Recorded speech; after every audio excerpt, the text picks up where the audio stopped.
Alrighty, folks. Well, welcome everybody to our at-home table reading for Galaxy Quest. Running through our cast of characters tonight, starting us off on action description. Where's he at? There you go. Fantastic. We got Kevin down there as our captain. Where's he at? Your captain is here. Perfect. We got Jake there taking over the role of captain. As his second in command, I'm going to be taking over the role of Dr. Lazarus, a.k.a. Alexander. As Gwen, we've got... Perfect. There she's hanging out right down there. As Dusty... Perfect. We got Johnny hanging out right up there. As the ever-popular Guy... Fantastic, hanging out right over there. Then, well, as the biggest fan of the show ever, as Brandon. Where's he at? Perfect. Got Angi hanging out right down there.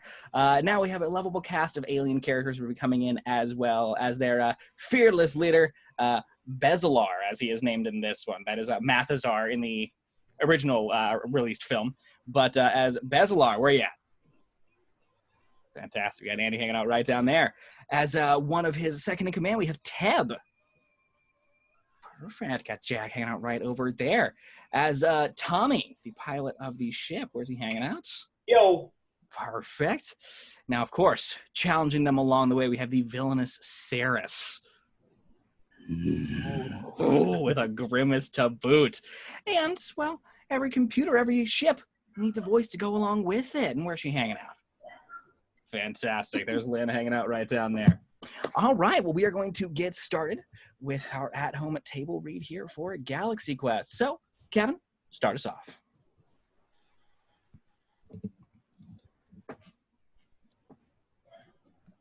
He's on mute. Yeah, you are on mute. Already, right? All right, Galaxy Quest. Exterior, outer space. The vastness of space. Suddenly, a hole in the sky opens with a flash, and a spaceship rumbles into view. On its hull, the letters USEA Protector. Magnificent, though on closer inspection, it shudders over so slightly, denoting pre-CGI model work on a budget. We're watching a TV show. We're exiting the time not now, sir.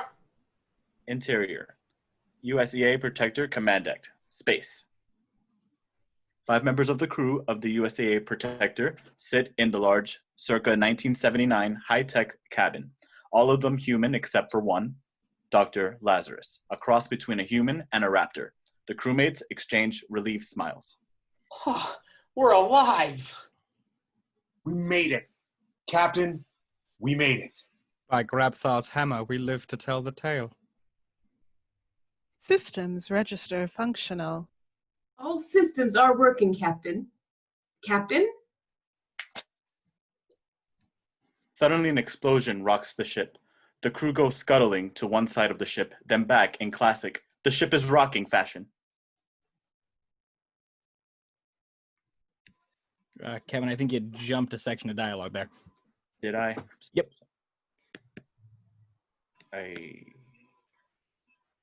Going with they all turn to look at the captain.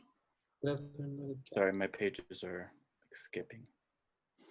No worries. Mine do the same thing sometimes. Tablet. Oh, all system work. All right. They all turn to look at the captain, who turns to reveal himself dramatically. Good looking. His acting is classic Charlton Heston, take no prisoner style. He looks around the command deck, worried, almost sniffing the air. I don't like it. It was too easy. Look for ambient energy fields. All normal, sir. The entire spectrum. Check again. Yes, sir. Wait. My God! They're everywhere! There are time knots opening everywhere! Impact now, Captain. Suddenly an explosion rocks the ship. The crew goes scuttling to one side of the ship, then back in classic, the ship is rocking fashion. A trap! We're surrounded, Captain. The entire 5K ranking is out there. Our plasma armor? Gone, sir. Another blast rocks the room. Close inspection reveals that some of the actors scuttle more than others. Structural damage at 68%. We're getting major structural damage. It's a core meltdown, sir. It can't be stopped. The captain turned to his advisor, Lazarus. Captain, surrender may be our only option. No. Never give up. Never surrender. The reactor is eaten through. The reactor is eaten through 4 levels, 6 levels. The ship is disintegrating. Your orders, sir? Another siren sounds. The captain pauses, considering the situation, his face, a melodramatic collage of emotions. Sir, your orders? He walks into close-up, steely determination on his face. Activate the Omega-13. The crewmates exchange expectant and terrified glances. Close-up of a crewman's hand as he pushes down a crystalline rod, which in turn opens 5 layers of mechanical locks, revealing a serious-looking lever. The captain pulls that lever. A machine is revealed. Rising from the floor in the middle of the room, it begins to glow, cut to each actor in turn reacting dramatically. Then suddenly, the picture goes white. Leader numbers appear with a studio copyright notice. Cut 2. Hundreds of faces, enthralled legions of mostly spotty-faced male adolescent fans staring into camera. For a moment, all is silent. A few are sobbing, then a burst of thunderous applause. We're at a science fiction convention. The enthusiastic crowd of geeks, nerds, and complete geeks continue cheering as the master of ceremonies, Guy, takes the stage. Well, there you are.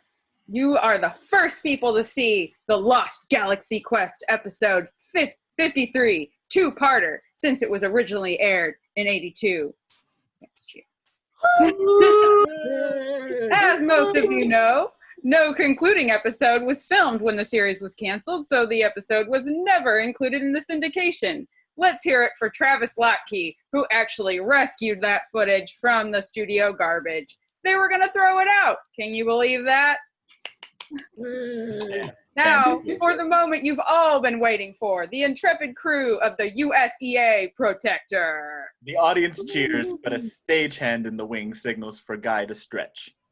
But first, what is a hero? Let's take a few more clips. Let's take a look at a few more clips. The audience groans, impatient. Backstage, here we meet the real-life actors, all dressed as their TV alter egos. Gwen DeMarco, beautiful in a sexy and improbable bodysuit. Sir Alexander Dane, Dr. Lazarus, irritable, wearing green alien prosthetic makeup. Dusty Kwan, calm, sitting on an apple box off in a corner reading the paper. And Tommy Weber, the youngest of the group. Where the hell is he? An hour and a half late. I can't believe he'd do this to us again. Oh, I believe it, bastard. Doesn't care about anybody but himself. You guys hear he scheduled a fan appearance without us? You're kidding. When for?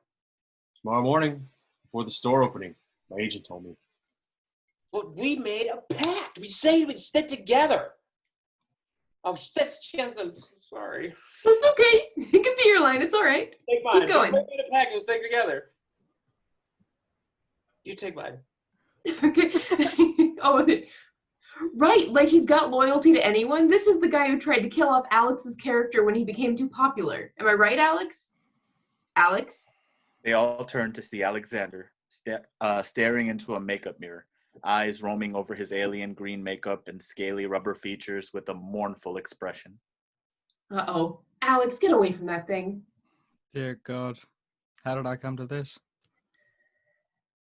Didn't we specifically say no mirrors? I played Richard III at the Rational Royal Theatre before Her Majesty the Queen. Quietly as he flips a page. 5 curtain calls. 5 curtain calls. I was an actor once. Damn it. Now look at me. Look at me. Settle down, Alex. No.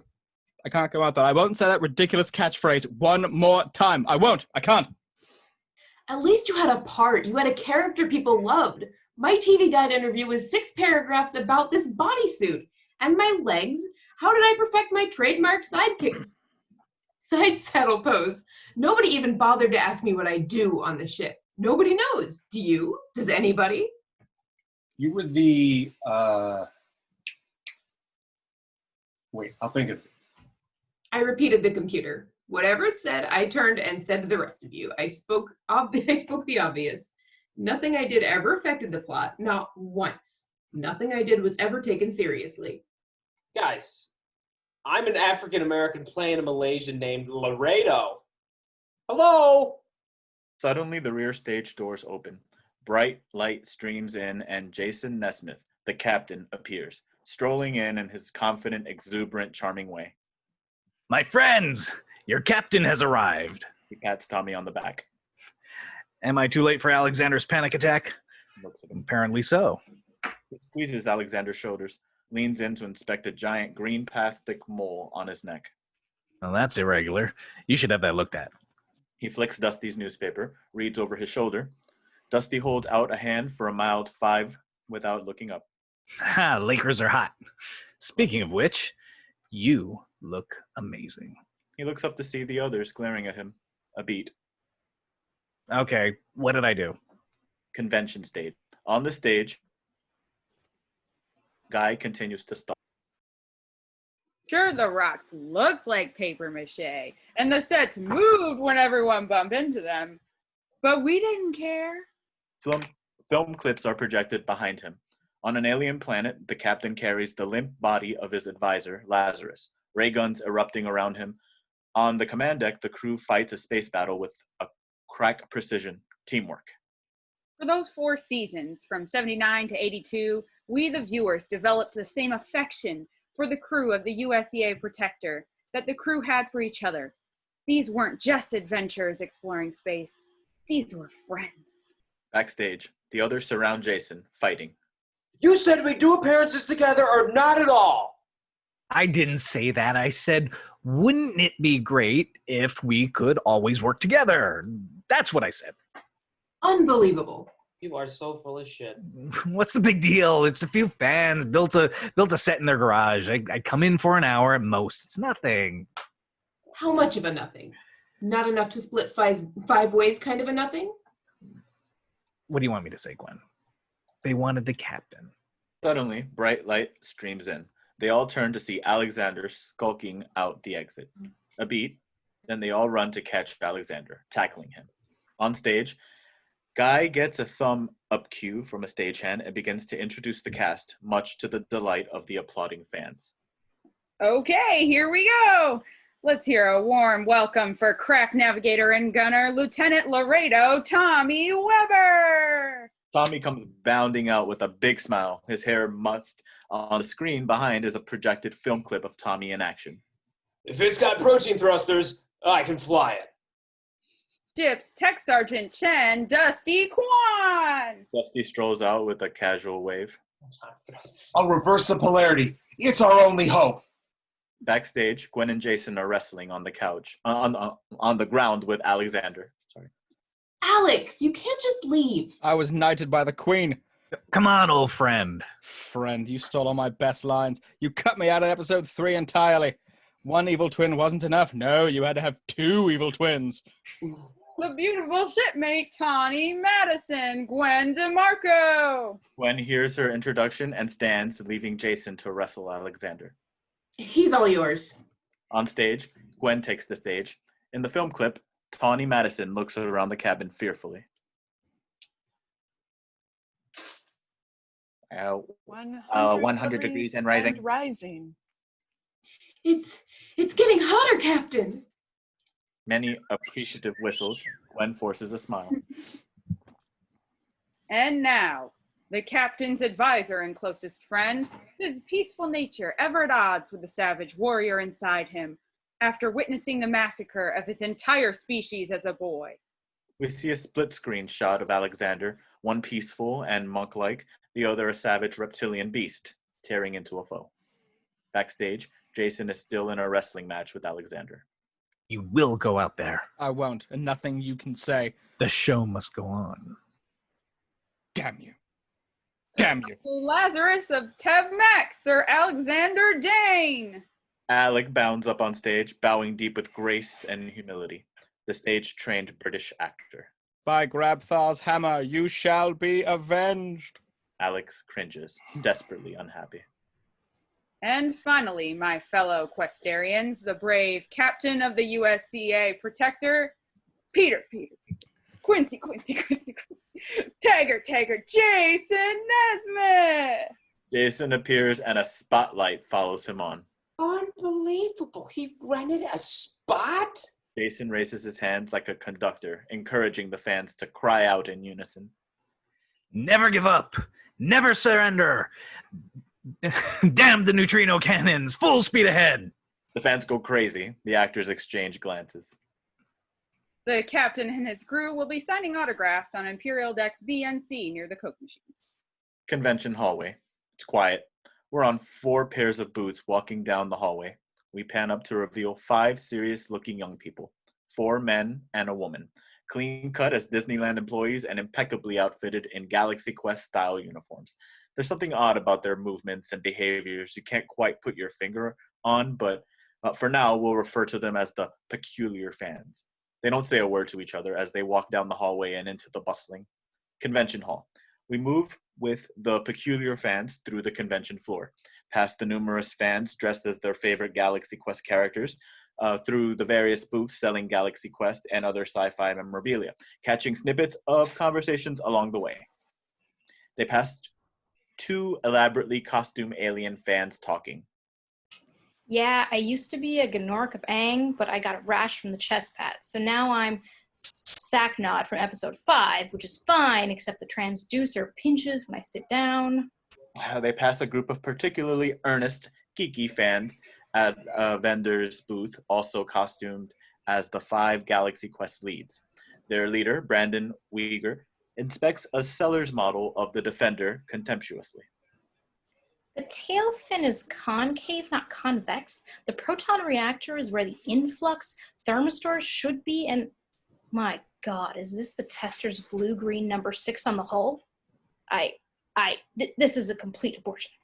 With curious glances to the similarly uniformed group, the peculiar fans move past, then come to a halt as they spot Jason up on a raised platform at the front of the hall, signing autographs for a long line of fans. The peculiar fans stare at Jason as if they were in the presence of God. They exchange astonished smiles, and one of them even grows misty. Then they start towards him. The cast table. Gwen, Tommy, Alexander, and Dusty sign autographs at a row of tables near Jason, but significantly lower than his perch. Is it me, or does that son of a bitch table got higher in every convention? One of many fans dressed as Dr. Lazarus steps up to Alexander and salutes him with crossed fists. By Graftar's hammer, by the Sons of Warvan, I shall avenge you. Alexander ignores this, grabs the photo from his hand, signs it, thrusts it back. The next fan steps up. By Graftar's hammer. By the... Signs and thrusts it back before he can even finish. Next. Guy, the MC, approaches the actors at their table. Everybody? Hey, thanks for that great intro. Guy, you probably don't remember me, do you? I was on the show in 79, episode 12. Got killed by the lava monster before the first commercial. Crewman number 6. The actors pretend that they remember him. All right, Guy. Yeah. Listen, I was wondering, would you guys mind if I sit in today, see if anybody's interested in an autograph? I mean, who knows? Sure, Guy, if you can take the excitement. 2 more fans dressed as Alexander's character approach him, proudly chattering at him in Lazarus's Maktar language. Don't make me get a restraining order. Across the room, the peculiar fans are making their way through the crowd towards Jason. They have to step aside as a procession of fans pass through on their way to their costume contest. As the peculiar fans stand there, we suddenly notice something very strange. The left hand of the tallest one is flickering, like bad reception on a TV, buzzing between a normal hand and a hand with 4 long blue tentacles where fingers should be. The leader notices the flickering and motions to the afflicted man. The tall man raps sharply against a metal blinking box on his belt a few times, like you might a broken radio, and the hand becomes normal again. He looks up, nods at the leader. From now on, we will just refer to these 5 as the aliens. At the cast table, Guy now sits with the others, forlorn. No fans are in line for his autograph. He watches as Dusty fields questions from the group of dedicated fans led by the fastidious Brandon. Mr. Kwan, in episode 19, when the reactor fused, used an element from Leopold 6 to fix the thrusters. What was it called? Vacuum. The blue sheath it was encased in? A bithermal Krev lighthouse. Brandon makes a note, thanks him, and exits with his group. I don't remember all this stuff. Oh, I just make it up. It's a lot of K's and B's. A male fan moves up to Gwen, hands her a picture to sign. I'm a big fan of Mr. Marco. Gwen looks at the photo, nonplussed. You really expect me to send a naked picture of myself? This isn't even my body. Yeah, well, normally with fakes, it's like recyclable, but this one's really good. Could you not write over the... Thanks. A fan finally approaches Guy, who looks up eagerly. The fan looks at him quizzically, trying to place him. Episode 12. Killed by Gets- lava monster? Mr. Weber, can I get an autograph? Guy shrugs, disappointed. Gwen gives him a comforting look, then looks across at Jason on his perch, talking dramatically to a group of fans. On one hand, if I had moved an inch, the beast would have killed me. On the other hand, my crew was in danger. How did you know what to do? Without a crew, I'm not a captain. So, we all know what happened to the beast on Enoch 7. The fans make happy, nerdy, we sure do noises. Cast members table. Gwen shakes her head appreciatively. You gotta admit, they do love him. Almost much as he loves himself. They watch as Jason fields another question from a fan. I'm glad you asked. To me, the most important qualities of the Galaxy Explorer are loyalty, Block camera center, no matter who shot you're blocking. leadership, To make sure craft services keeps those little butter cookies and plenty of them. and determination. To playing scene shirtless because the ladies do love Captain Furry. Gwen, Alex, and the others try to contain their laughter as, closer angle, Jason's table. Bored with the constant queries of his fans, Jason glances over to see Gwen smiling at him. He smiles back, unaware that her mirth is at his expense. She quickly looks away, self-conscious. Jason doesn't even take his eyes off Gwen as Brandon steps forward, his brow knit with a serious matters. Captain, please settle a dispute that my crew and I are having. In Quasar Dilemma, the sentient had taken control of the ship's guidance systems. However, Jason stands, his attention still on Gwen. Excuse me, guys. Jason exits. Brandon turns to his friend, frustrated. I hadn't even gotten to the relevant conundrum. The cast table. Gwen answers a question from a shy nerd girl.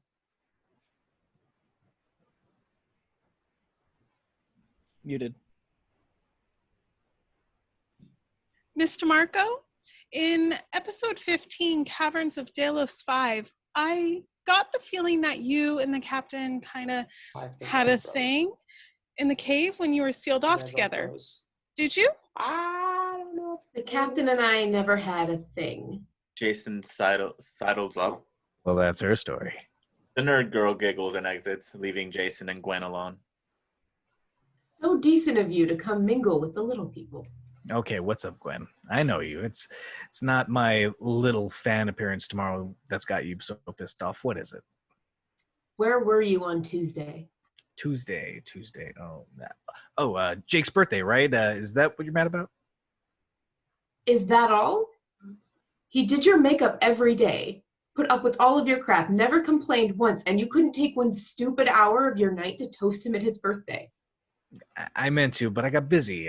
Hey, if Jake ever really needed anything, I'd be there for him. I admit, I'm not great with the small stuff, but with the big stuff... He died yesterday. Cardiac arrest. This shuts Jason up. He looks a bit stunned. Shit. Old Jake? I was gonna... But you didn't. You have this image of yourself, Jason. Maybe it's just the show. Maybe it's the way you saw yourself as a kid. Well, I hate to break it to you, but you're not that guy. You're not the guy you think you are. Jason looks stunned. He starts to say something, but seems genuinely affected. He turns and walks away. Gwen feels bad. Shit. Convention floor. Jason moves forward, introspective, amidst the enthusiastic fans. They all shout out questions and comments to him, but Jason pushes past without response and takes refuge in the men's room. Jason enters to witness the incongruous sight of 4 Nanarch beasts as the urinals taking a Magnar piss. He enters the stall and sits on the lid, trying to get a moment to think. But 2 cynical 20-somethings enter, laughing their asses off. You're right, man. What a freak show. This is freaking hilarious. Yeah. What a bunch of losers. And those 4 actors, they've done, like, what, 20 years? Yeah. I think Dusty Kwan did a dog food commercial. Sad. Did you hear Nesmith up there? That's the saddest. I think he actually gets off on these nerds thinking he's space captain. It's pathetic. Oh, and his friends? They hate him. I know. Did you hear them raging on him? Loyalty to center stage. And he has no idea that he's the laughingstock, even to his buddies. They exit, their laughter ringing in Jason's ear. Convention floor, Jason's table. Jason is back at his table signing autographs in a foul mood. He scribbles his name irritably, avoiding contact with the fans as Brandon and his group of nerds approach him. Captain, as I was saying, in the Quasar Dilemma, the sentient had taken control of your ship's systems, and you used the auxiliary of Deck B to gain control. But the CD-ROM of the ship's guidance system indicate that the auxiliary of Deck B is not tied to the main power grid. So we are wondering where the error lies. What's wrong with you? Excuse me? It's a television show, okay? That's all. It's just a bunch of fake sets and wooden props. Do you understand? Yes, but we were wondering... There is no quantum flux, and there is no auxiliary. There's no goddamn ship. Do you get it? Do you? Gwen and the others notice the commotion at the other table and exchange glances. Jason is now standing. Throwing away your time and energy on a TV show that's been off the air for 20 years. The hell's wrong with you? Jason notices that all eyes are turned on him. The hall has become deathly quiet. Angry and ashamed, he rises and exits through the hall. Brandon and the fans do their best not to take this personally. Tommy turns to Alex, stunned. I have no clue, Patron. I lost it. 17? Go for it.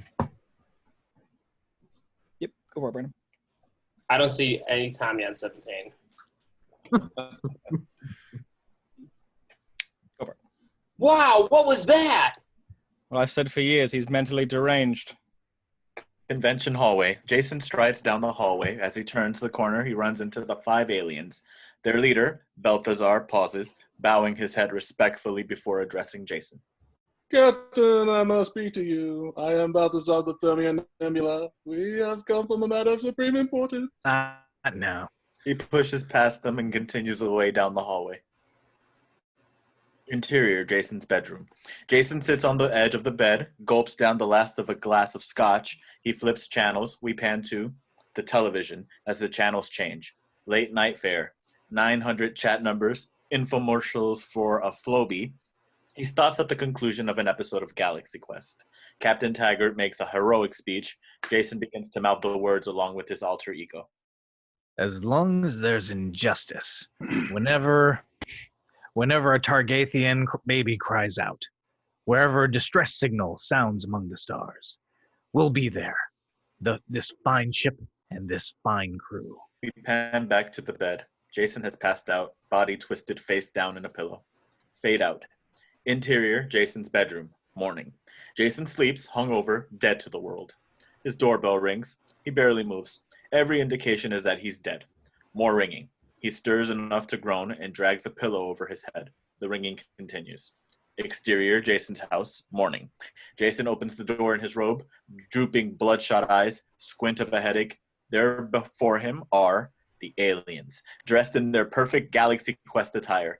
Jason stares at them, bleary-eyed, with earnest, respectful faces. The 5 salute him in the classic Galaxy Quest style. Jason shuts the door in their face. Cut to black. Ding dong! The door opens again. What do you want? The leader, Balthazar, steps forward, speaks quickly. Sir, I understand this is a terrible breach of protocol, but please, we've come a long journey at great risk, and I beg you to hear our plea. We are Thermians from the Cluta Nebula. Our people are being systematically hunted and slaughtered by Rathal Sarris of Ratokay. Out of self-preservation, we constructed a duplicate of your ship, the Protector, from historic records. Your computer database, Sarris, our nemesis, who once started the ship. He is particularly interested in the Omega-13. We are here to meet a negotiation. However, our past efforts in this regard has been nothing short of disastrous. The flames, the death. Commander, you are our last hope. Your leadership, your courage, your skills in negotiating diplomacy are our only aid for survival. We've secured a limousine. Jason scans.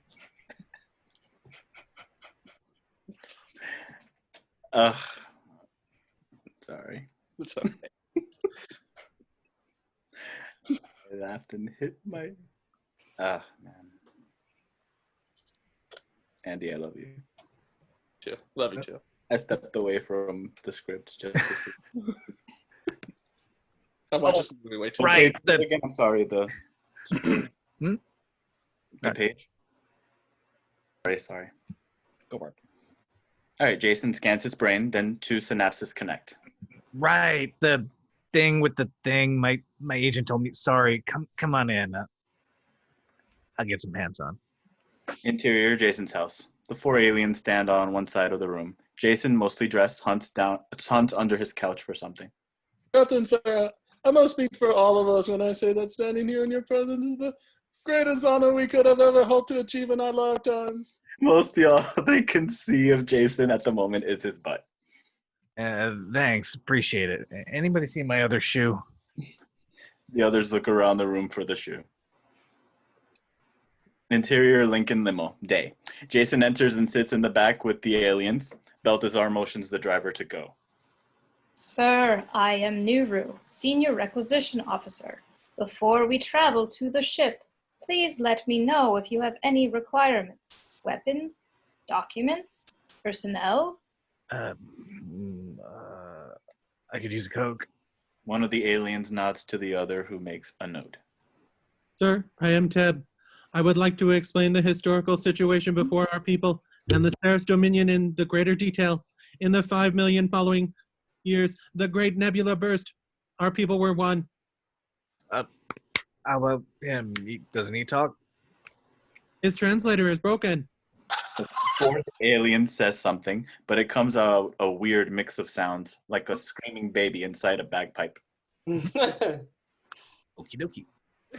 So, listen, I had a late night with a Cremorian Fangor beast, and so I'm just going to shut my eyes for a little bit, keep going. I'm still listening. Jason is asleep before Teb gets the next sentence out. Interior, receiving quarters, Protector 2. Jason is shaken softly by the shoulders. He opens his eyes to see a young female crewman in Galaxy Quest uniform, Laliari. I'm sorry to wake you, sir, but your presence is requested on the command deck. Jason tries to reorient himself as she leads him forward. Interior, hallway, the Protector 2. Laliari escorts Jason down the high-tech hallway. Jason looks around, still holding his can of Coke. Sir, Sarris has moved the deadline. We are now approaching his ship at the Nadelta now. He wants an answer to his proposal. I understand you have been briefed. Yeah, I got most of it in the car. He's the bad guy, right? Yes, sir. He is a very bad man indeed. He has tortured our scientists. He put us to work in the gallium arsenide mines, captured our females for his own demented purposes. Yeah, okay, I got the picture. Let's see what old Sarris has to say for himself. Balthazar approaches with other crew members. Captain, welcome to the Protector 2. Would you like to don your uniform? Mind if we skip that? I've got to get back to pretty quick for this thing in Van Nuys. As you wish. Another alien comes running out of breath. Sir, Sarris, he's here. Interior command deck. A door slides open and Jason and the others enter the command deck. It's straight out of the TV show. Blinking lights, consoles, the cool old tech displays. Jason looks around, genuinely impressed. Not bad. I was expecting some cardboard boxes in a garage. They lead him to the captain's chair. He sits. I mean, I've never seen the real one all put together like this. They shoot the master this way, and then they'd pull back the walls, reverse angles, and this thing have a cup holder. We're approaching in 5 ticks, sir. Command too slow. Jason looks towards the front window view screen. Stars move past in a familiar display. Sure. Set screensaver on 2. The navigator looks at him confused. Sorry. Didn't mean to break the mood. Okay. Slow to Mark 2, Lieutenant. The ship appears on the screen, growing closer. It is a menacing craft, sharp and jagged with a gargoyle-shaped figurehead. The ship slows to a stop, looking like the Cathedral of Notre Dame. Then the view screen fuzzes to life with an image of Sarris. He's ugly and green-hued, black sharp teeth, a metal hand. He hisses. There is a beat as the aliens take in the sight, trying to will their courage. I see fear. That is expected. The whole room resonates with his voice. They bring a new captain. Such a cowardly race. Not even your own kind. No matter. Here are my demands, and I would suggest, Captain, that you think well before speaking a word, because these negotiations are tender. And if I do not like what I hear, there will be blood and pain, as you cannot imagine. Jason takes a sip of Coke and checks his watch.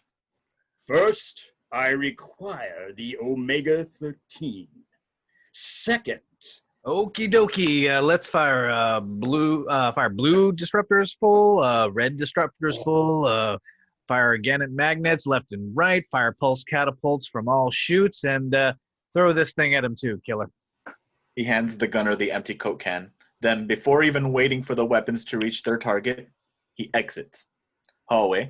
Jason emerges and looks both ways, trying to get his bearings.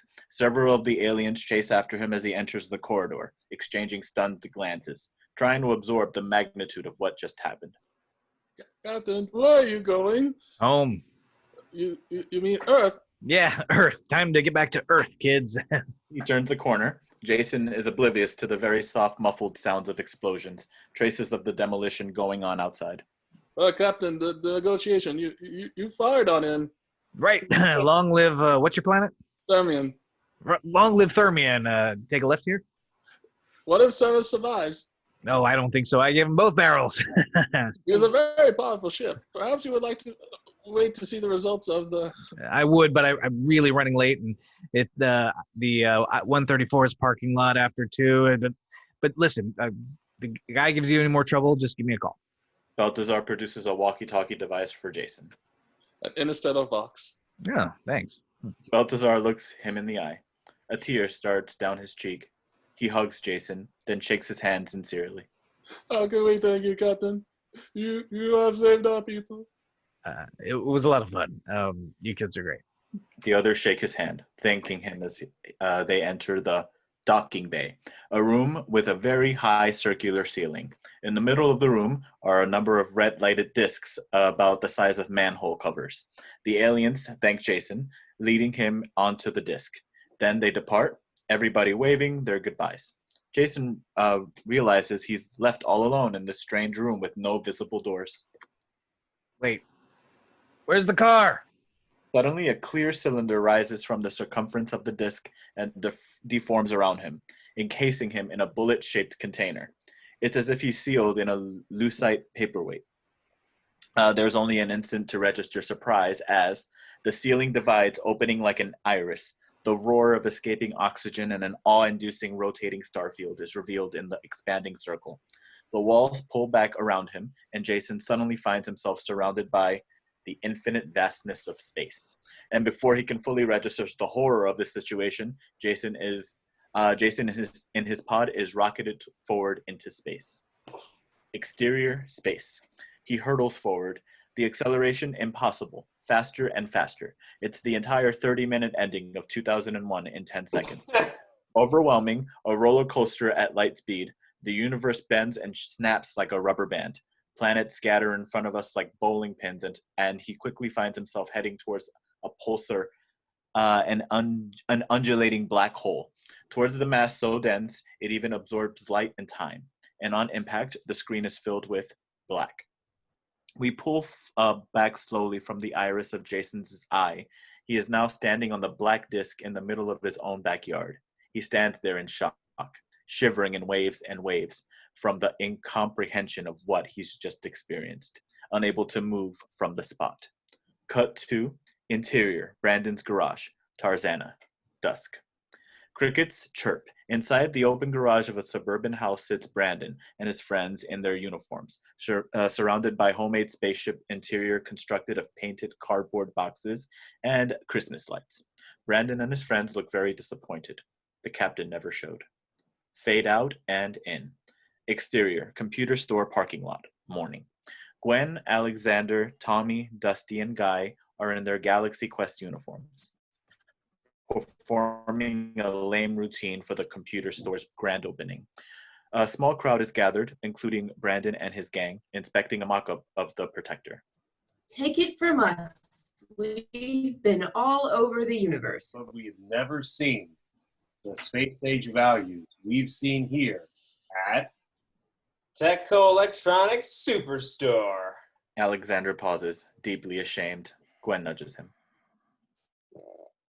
By Grabthar's hammer, what a savings. A few balloons are released into the air. Store entrance later. The actors hand out pamphlets and sign the occasional autograph. Dusty pats Alexander's back, who stares ahead, morose. They look up to see Jason approaching, his demeanor a good deal more intense and less cavalier than usual. Do you know what time it is? Why do you even bother to show up? Jason opens his mouth, but he's got so much to say he can't get out a word.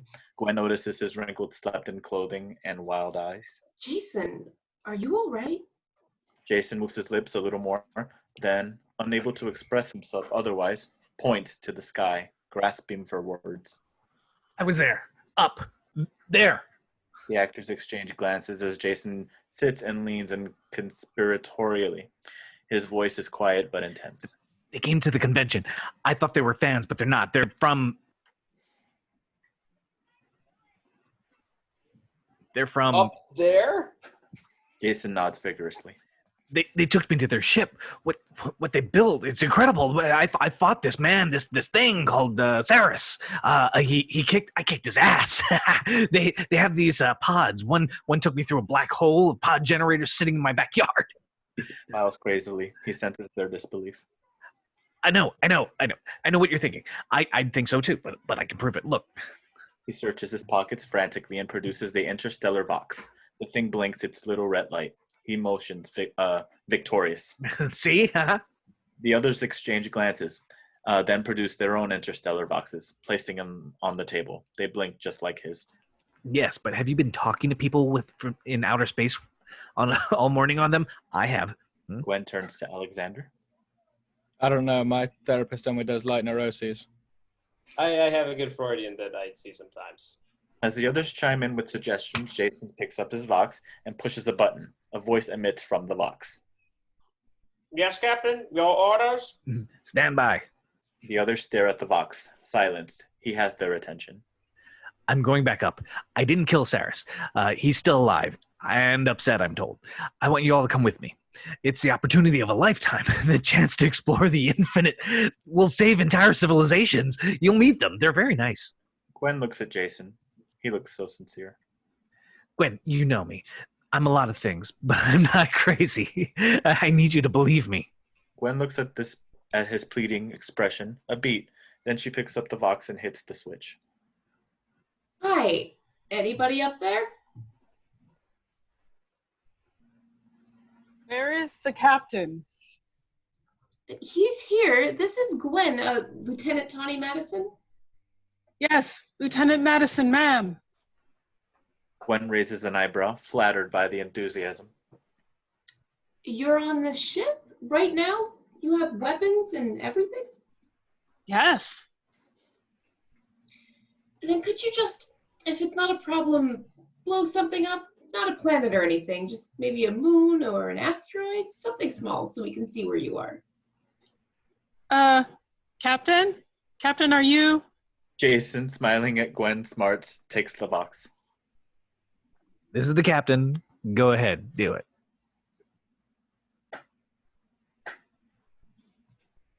Yes, sir. Right away, sir. Targeting the largest asteroid in the Andromeda chain. Detonation in 5 seconds. 3, 2. The others look at the sky, starting to get sucked in. Andromeda 9 has been obliterated. They all look around. Nothing seems to have happened. They all feel still even for a moment, believing something might have. Right, okay, thanks. They're very far away. Jason, you need help. No, I don't, but they do. I know how this is going to sound, and I don't care. Going up there changed me. I know deep down that for once in my life, I can do something really good and really meaningful. We all can do something amazing. Look, I realize I can't convince you with words. Just come to my house at 8. You'll see the transport pod. It'll look like a manhole cover, but wait till you see what happens. Then you can do whatever you want, okay? Darts away. Jason. 8 o'clock. Just trust me. Please trust me. Just this once. The others exchange distrustful glances. Parking lot. Jason pulls his car keys out of his pocket as he turns a corner and runs smack into the group of nerds led by Brandon. Brandon and Jason go down, along with an armful of Galaxy Quest collectibles. Sorry. Captain, my apologies. Brandon is nudged by his friend Kyle.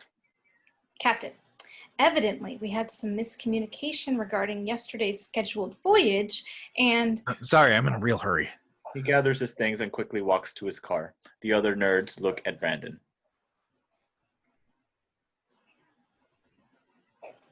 He did this again, Brandon. He probably had some very important business to attend to. The others want to believe that too. I guess so. They scuffle off despondent. Jason's car. Jason drives. He reaches into his pocket for his Vox and hits the talk switch. Hello? Protector. Betzalar. Anybody there? He taps the Vox, then notices a tag on the bottom that reads, Property of Brandon Uyghur. He thinks about driving back, checks his watch, then shrugs and drives on. Interior, Jason's bedroom, night. Jason's Galaxy Quest uniform hangs neatly on a hanger. Jason looks at it for a moment, then pulls it out of his closet. In a series of shots, Jason buttons the shirt, fastens the belt, pulls on the boots, attaches the captain's stripes. He looks at himself in the mirror for the moment, picks a piece of lint from his shirt. He turns and looks at the clock. It's 8:30. His friends haven't shown. A tinge of disappointment in his face. He moves to the sliding glass doors and looks out to his backyard. The glowing transport pod disc still sits in the middle of the lawn. Jason's eyes glisten. He opens the door and moves forward. Interior, Gwen's house, Alexander's apartment, night. Gwen paces in her kitchen, cooking dinner. She's on the phone with Alexander. Intercut with Alexander at his apartment. He's still in makeup, eating a sandwich. I don't know, Alex. I should have gone over. He practically begged. I feel lousy. Don't. He's not crazy. It's just a desperate bid for attention. Did you see the look in his eyes? He looked, I don't know, like he was a kid again.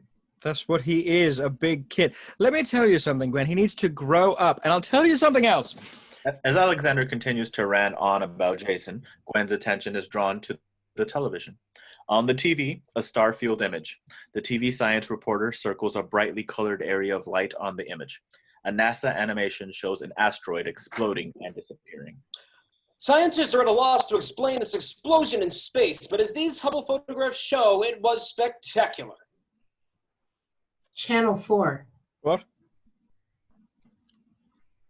Turn on Channel 4.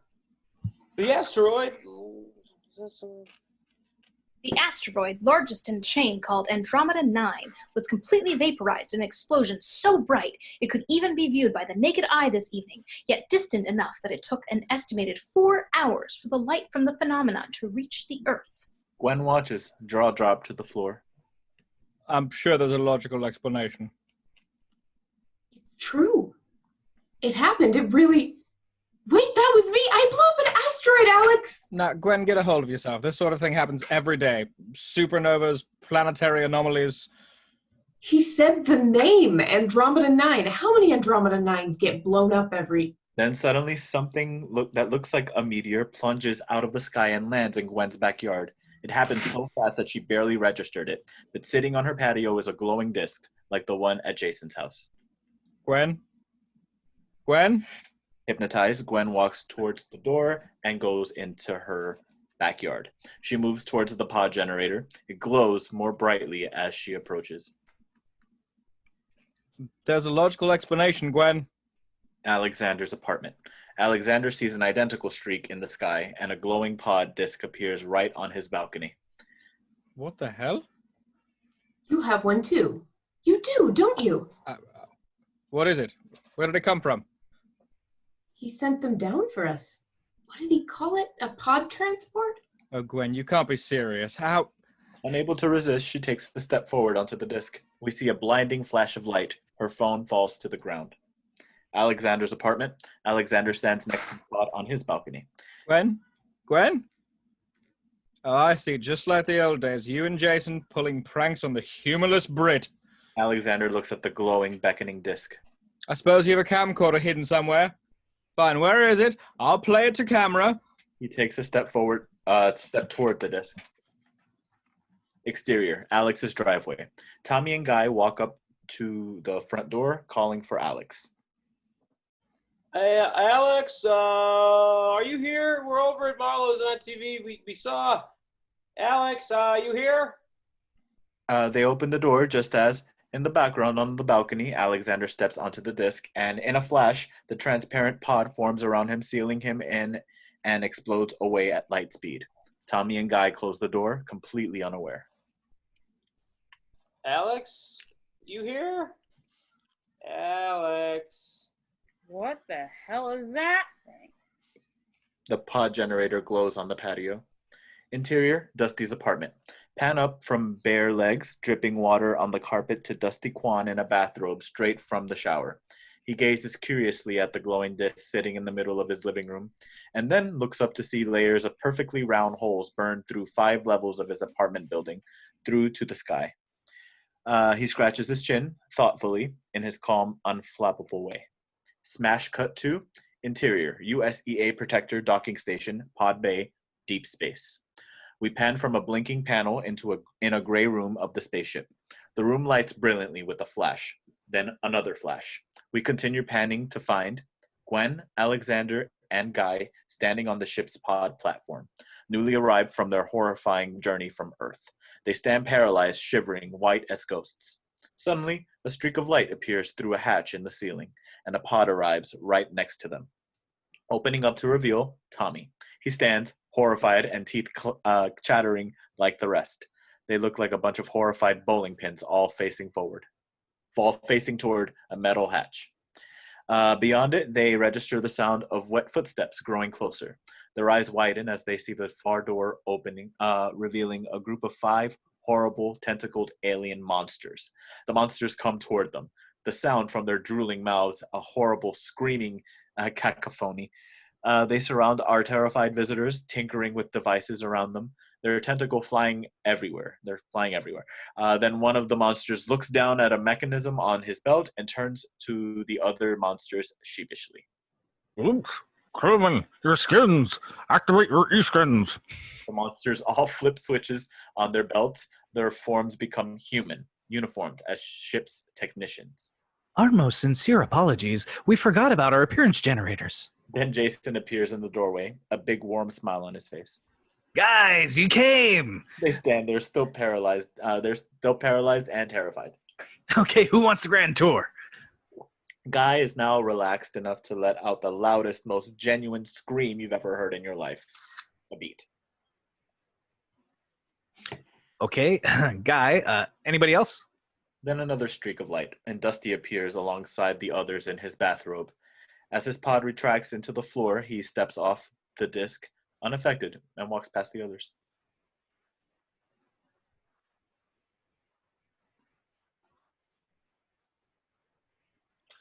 You're on mute. Mute.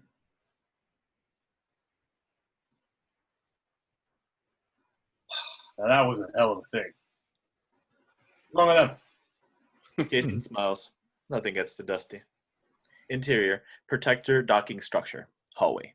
Jason leads Gwen, Alexander, Tommy, Guy, and Dusty down the hall. They shuffled forward like recent hospital releases, looking around silent and dumbfounded as their surroundings.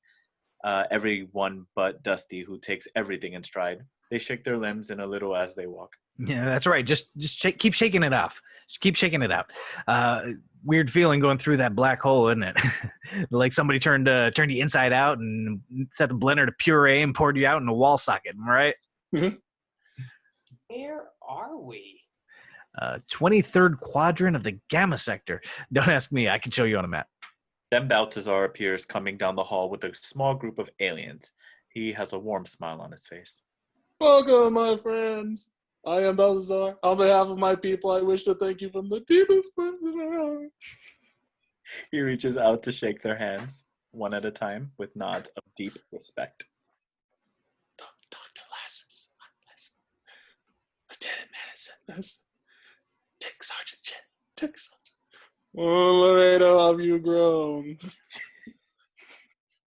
He looks at Guy quizzically, not sure who he is. Crewman number 6, call me Guy. Guy. You know us? I don't believe there's a man, woman, and child on this planet who does not. In the years since we first received your ship's historical documents, we have studied, discussed, and debated every facet of your missions, technologies, and strategies. Historical documents? Yes. 18 years ago, we see transmission of the first.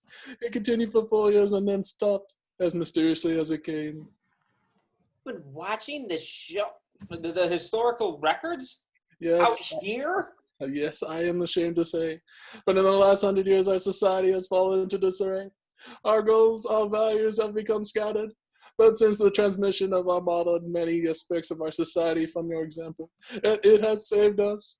Your courage, teamwork, optimism, and resourcefulness. In fact, all you see around you now comes from the lessons laid out in historical documents. That's why you built this ship? Oh, this? No, this isn't the ship. This is only the starport for the ship. You want to see the ship? He leads them to a large square window blocked by an opaque shield and pushes a button. Slowly, with a rumble, the shield slides aside, revealing a magnificent and breathtaking view of the enormous ship, the USEA Protector, docked in front of them. They all gawk at the amazing sight, their eyes wide like children. It's real. Oh my God, it's real. All this from watching the historical documents? Yes, and from the supplementary technical documents, of course. He motions to another alien who withdraws a number of brightly colored books and boxes from a backpack and passes them around. The actors look through the materials. There are various fan books and entertainment software bearing such titles as the official Galaxy Quest Blueprints, USCA Protector, and Virtual Galaxy Quest, the CD-ROM experience. The actors exchange glances, and then Tommy begins to giggle. Alex looks at them, at the fun stuff, then out of the enormous ship, and he begins to laugh too. The others join him. Gwen, Guy, laughing like maniacs, hysterical, disbelieving laughter. The giant ship hanging outside in infinite space in the background. The aliens join in too, out of joyfulness, and Jason stands there smiling, a proud papa, as the laughter echoes through the cosmos. Interior, dock, transport tube, later. A clear transport tube runs from the docking structure to the ship. Inside, everyone can get a good look at the space panorama as they approach the ship. The view is breathtaking. You people don't actually look the way you look, right? No, this device on our belt stimulates the appearance, but more familiar to you, as well as translating our language to yours. We have found familiar visits to the Earth that our true appearances can be distracting. The actors wave this off. No, you look great. Fabulous. One of the aliens next motions out the window to Tommy.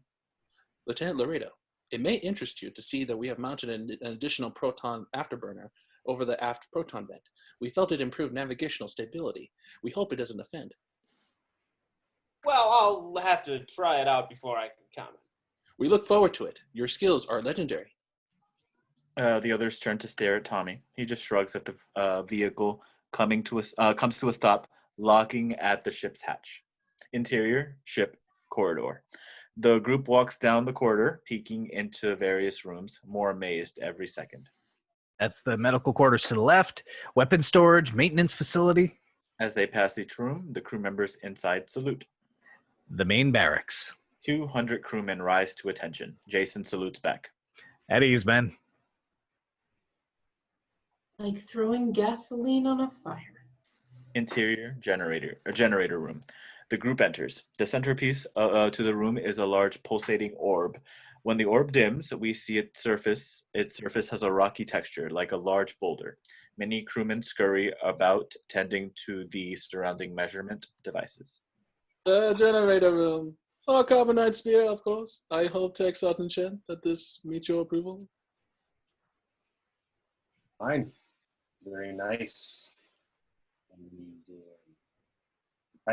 Three younger crewmen approach and whisper to Balthazar. They argue a bit. Then Balthazar reticently approaches Dusty.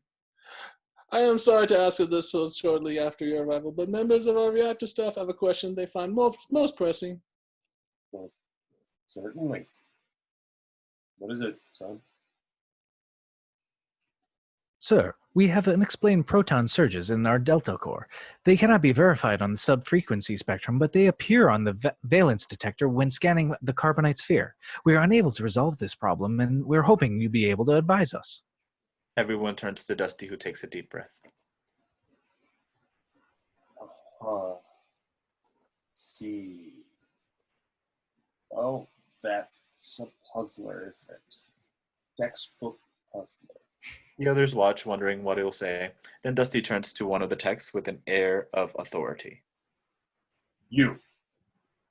Yes, sir? I haven't got all day. What might account for this phenomenon? Perhaps the valence bonds have shifted? Yes, and therefore? Therefore, the bond molecules have become covalent? And if this were the case, how would you remedy it?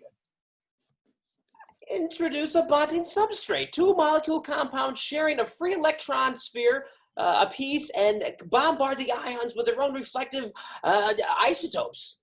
Dusty smiles, giving him a wink. Now you've got it. The other techs grin, astonished. Yes, of course, it's so obvious.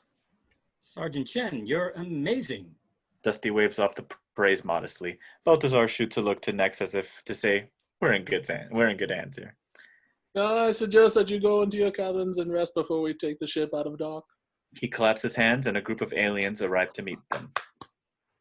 These crewmen will escort you to your quarters. Interior hallway. Alex's young escort, Quellek, leads him down the hall. Dr. Lazarus, I hope that I'm not breaching protocol, but I'm very humbled to stand in your presence. I've studied your missions extensively. Though I'm Thermian, I've lived my life by your philosophy, the code of the Mokhtar. Well, good. That's very nice. By Gravthar's hammer, Dr. Lazarus. Don't do that. I'm not kidding. I'm sorry, sir. Just don't.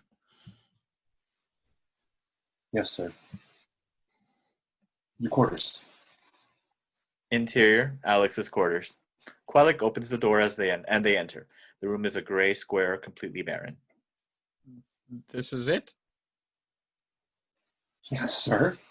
Marvelous, isn't it? Completely distractionless. Where's my bed? Quellek pushes a button, and 5 large spikes rise from the floor. Just as your whole planet, sir. And if I must say, it took me 3 years to master the spikes, but now I sleep with a peace I've never thought possible. Alexander points to a door. Is that the bathroom? Yes, sir. The use of your waste facilities are strangely absent from the historical records, but so we've had to extrapolate purely from the basis of your anatomy. Interior, Alex's bathroom. They enter. Alex looks down at a thing that looks more like a torture device than a toilet, with elaborate tubes and stirrups and plugs going everywhere. You're quite complicated, sir. Alex stares at the thing, despairingly. Interior, Tommy's quarters. Tommy's escort, Zed, hands over various weapons to grinning Tommy.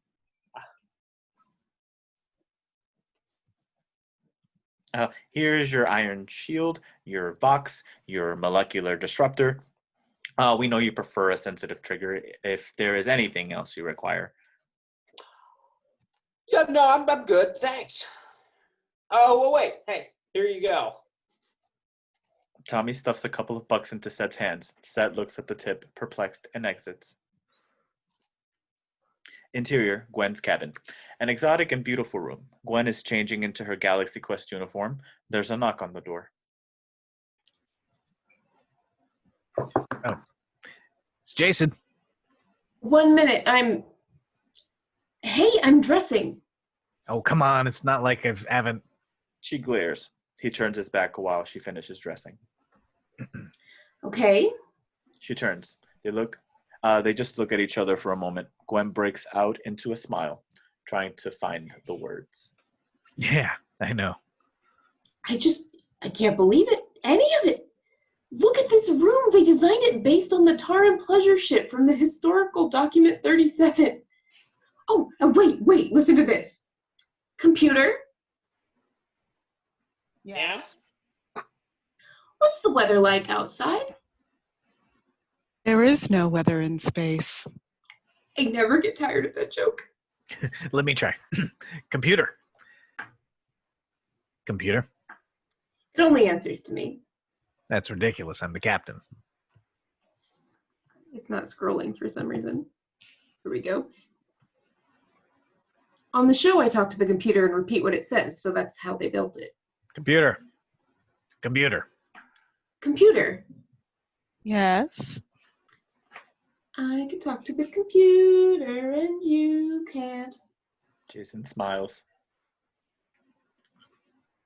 So when are you going to tell them? The aliens. Tell him. About? Who we are. Don't you think they're going to be pissed? No, I'm not going to tell them. Well, you have to tell them. What if something happens? Something dangerous. Then we'll take care of it. We'll take care of it. Listen to you. We're not astronauts. We're actors. We're not adventurers. We pretend. We didn't even write the scripts. Look, these people are depending on us. They've structured their whole lives based on the show. I'm not going to be the one to bring their entire civilization crashing down just because of a little thing called the truth. You want to play spaceman. They have a problem. We can help them. Are you nuts? We can't do this stuff. It's not the stuff. The stuff isn't the thing. I mean, anybody can learn the stuff. The important thing is commitment. 99% of anything is just committing to it. 99% of acting is commitment. Acting. Stella Adler never manned a neutron cannon. She taught acting. Secretly, you agree with me. Secretly, you know things about me is so smug. I just want to smack you right in your smug little... Do we always have to fight on the spaceship? Computer, do we always have to fight on the spaceship?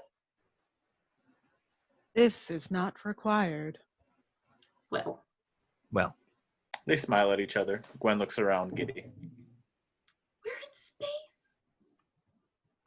A crewman appears in the doorway. Sir, Balthasar requests your presence on the command deck. Interior hallway. Jason and Gwen turn a corner and join up with Tommy, Alexander, and Guy. They keep walking toward the command deck.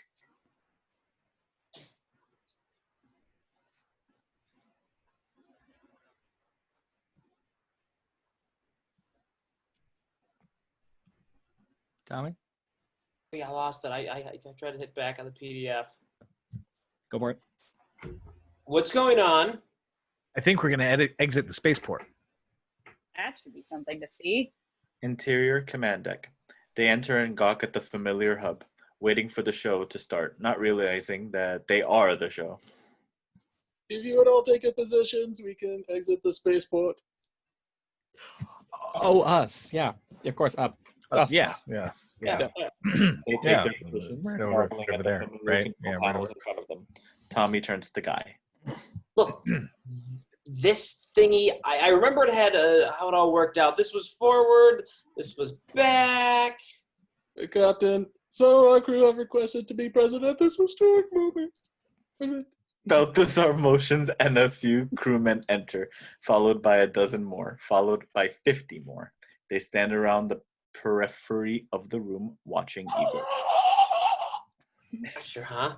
Glad I'm not the captain. Okay. Oh, sorry. Okay, Laredo. Take her out. Everyone in the room turns their attention to Tommy. His sarcastic smile drops. He looks mortified. Excuse me?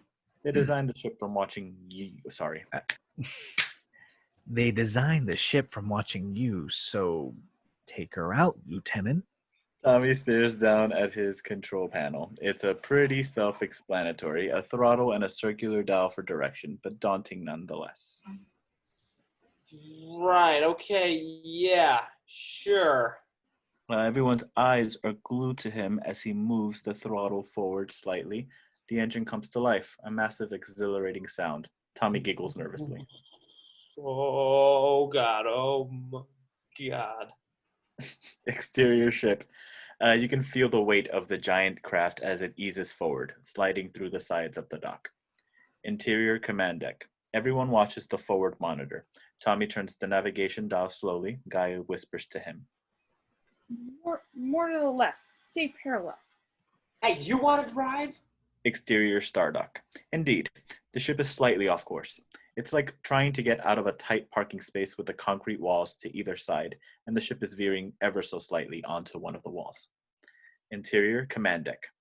Tommy turns the dial to correct, but it looks like the momentum might carry the ship into the wall anyway. Tommy pegs the dial to the left. The others hold their breath as the bow of the ship moves closer and closer to the wall. Will it correct in time? It moves a hair's width next to the wall. Then it touches. The sound of a soft but high-pitched scream. Oh, shit. Exterior stardock. The ship is stopped, just grazing the wall ever so slightly. Interior command deck. All eyes are on Tommy. He doesn't know what to do. Should he continue forward or back up and scrape again for sure? The classic parking lot dilemma, magnified by 10,000. Tommy grasps the throttle and moves it slightly forward. Scrape! He keeps going, in too deep to back out now, and the ship continues to scrape for a couple of horrible seconds as it completes the curve. And then it is free. The beautiful craft glides slowly out to open space. Jason and the others let out a sigh of relief. Very good, Lieutenant. Forward Mark II. Tommy smiles. He pushes throttle to the 2. Mark II, Captain. Exterior ship. The ship glides out to space. Only a relatively minor scrape of the paint job to show for the incident. Interior dining hall. The crew and the various aliens sit around the large table eating an extravagant meal. Balthazar makes a toast. You are brave guests. Few in this universe have the opportunity to meet their heroes. We are blessed to count ourselves among them. Everyone clinks glasses. Quellek clinks glasses with Alexander, brimming with admiration. Tech turns to Tommy. We are so sorry about the instrumentation, Lieutenant Laredo. Obviously, there must have been an alignment problem in the steerage mechanism. Well, as long as it doesn't happen again. How are you enjoying your food, Lieutenant Madison? Oh, it's fantastic. French is my favorite. Yes, we programmed the food synthesizer for each of you based on the regional menu of your birthplace. And are you enjoying your Ketpak blood ticks, Dr. Lazarus? Alexander, miserable, toys with a bowl of living insects swimming in a disgustingly vomit-textured broth. Just like Mother used to make. He pushes the bowl away, nauseated. Tell me, Balthazar, the character we're flying to meet, Sarris, what does he want exactly? For years, Sarris has plundered the resources of our planet. Our people, our technologies, we have built a ship in order to find a new planet to settle. One far away from Sarris. We are not a people accustomed to confrontation. We are scientists. This ship is our salvation. Tick jumps off of Alexander's spoon back into the soup. But Sarris found out about our plan just as we completed construction on the Protector 2. He heard about the device, the Omega-13. The Omega-13. Why does that sound so familiar? The lost footage at the convention. The mysterious device in the last episode. A historical document. What is it? What does it do? We don't know. But you built one, right? We built something from the blueprints and what references we could find on the internet. Your internet. Our computer neural nets made educated guesses in areas we were uncertain. So there is actually much about the device we don't even understand. We were hoping you could enlighten us. Well, it's this device we discovered it on an alien planet. We don't know what it does either. Why don't you just turn it on and see what it does? You want me to read it again and then? Yeah, go for it. But you built one, right? We built something from the blueprints and what references we could find on your internet. Our computer neural nets made educated guesses in areas we were uncertain. So there is actually much about the device we don't understand. We were hoping you could enlighten us. Well, it's this was a device He looks around for someone to help him. Gwen just shrugs. Discovered on an alien planet. We don't know what it does either. Well, why don't you just turn it on and see what it does?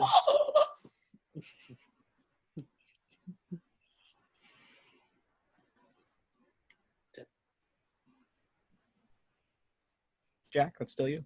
Tommy? I'm Tommy too? Or no, we're on the tech line.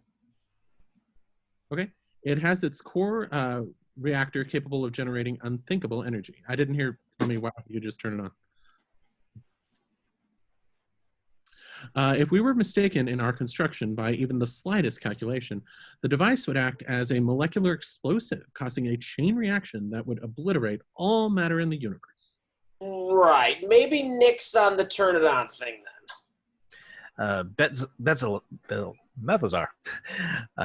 Has Sarris seen the historical records? No, thank God he is not. Then how did he find out about the device? Our former captain was not strong. Former captain? I'm sorry, you deserve to be shown. He nods to the crewman who pushes a button, and a wall panel moves aside to reveal a large view screen. An image appears on the screen with a lot of static, and the sound cuts in and out. The tape was partially demagnetized as it was smuggled off Sarris' ship. But through the static, we can make out an image. The former captain, in alien form, is strapped to a metal board. Each of his wrists and ankles is secured with mechanical devices and twisted in different directions. Originally, one of our own people tried to lead. In the image, Sarris stands over the alien with a control panel. Is that all? You have no more to confess to me? No? After 3 days of this, you still require incentive? Sarris moves switches on the panel. The device pulls at the alien's limbs, twisting them horribly. Bones crackle. I say again, I have told you all I know. To my shame, I have told you everything. You must believe me. I do believe you. Then if you have any mercy, then you please let me die. Oh, I shall. I shall. When I grow weary of the noises you make, my little plaything, be assured you shall die. Sarris toys with his control panel. Mercifully, the screen fuzzes up with static, and we can only hear the bone-chilling screams. We pan around the room, past Gwen, Alexander, Tommy, Guy, their mouths open in horror as they watch the screen. Camera stops on Jason. He stares, the blood draining from his face. Interior, hallway. The actors walk quietly down the hallway behind Jason, panicked. We're leaving, Jason. We're leaving now. Let me think. I need time to think. No, Jason, that's a wrap. There is nothing to think about. Listen, I'm not even supposed to be here. I'm just crewman number 6. I'm expendable. I'm the guy in the episode who dies to prove that the situation is serious. I'm leaving now. Okay. Betzalar comes running up, looking distressed. Yeah, Captain. Betzalar, I need you to prepare the pods for my crew. They're going to need to return to Earth. Us? What about you? I'm staying. Jason. Begging your pardon, Captain, sir, but we cannot launch ports at this moment. Sarris will certainly detonate any objects leaving the ship. Yes, sir, he's here now. Your presence is recorded on the command deck. Everyone reacts, alarmed, and we cut to interior command deck. The actors and Betzalar. The command deck is empty. There's nobody here. Betzalar, we should get some of your crew up here. I thank you for your consideration to this pride, but while my people are talented scientists, our attempts to operate our own technologies under simulation have been disastrous. He leans over to Gwen's computer station as she sits and pushes a button. I have raised Sarris on Zeta frequency. Great. Thanks. Still, Betzalar, your crew may nonetheless be helpful in certain... But he is interrupted by the sight of Sarris appearing on the large view screen. Sarris now wears a metal eye patch and has a long scar across his cheek. We meet again, Captain. The crew stares at Sarris. He is a frightening thing to behold. Yes, hi, Sarris. How you doing? Better than my lieutenant. He failed to activate the ship's neutron armor as quickly as I'd hoped on our last encounter. He brings into view a stake with the impaled head of his former lieutenant. Right. Well, listen, I'm sorry about the whole thing before. It was kind of a misunderstanding. I'm sure we can work this out like reasonable people. How's that healing up? God, I hope so. I feel just awful about that. Deliver the device now, or I will destroy your ship. Listen. I'd like to, but frankly, I'm not even sure where it is, or even. Well, you have 10 seconds. All right, you got it. You win. I'll deliver it to you now. Just give me a moment to set it up. Jason motions to Gwen for her to cut the transmission. Gwen nods. All right, nobody panic. I've dealt with this guy before, and believe me, he's as stupid as he is ugly. Jason. Now we're going to fire everything we got at him, all right? All right?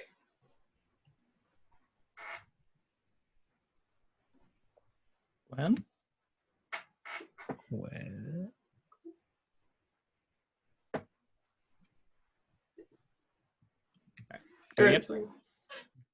Jason. You just keep pushing those buttons. Those there, send everything at him, okay? Guy looks at the buttons. They have icons of the armaments on them. Okay. All right, now put me back on with him.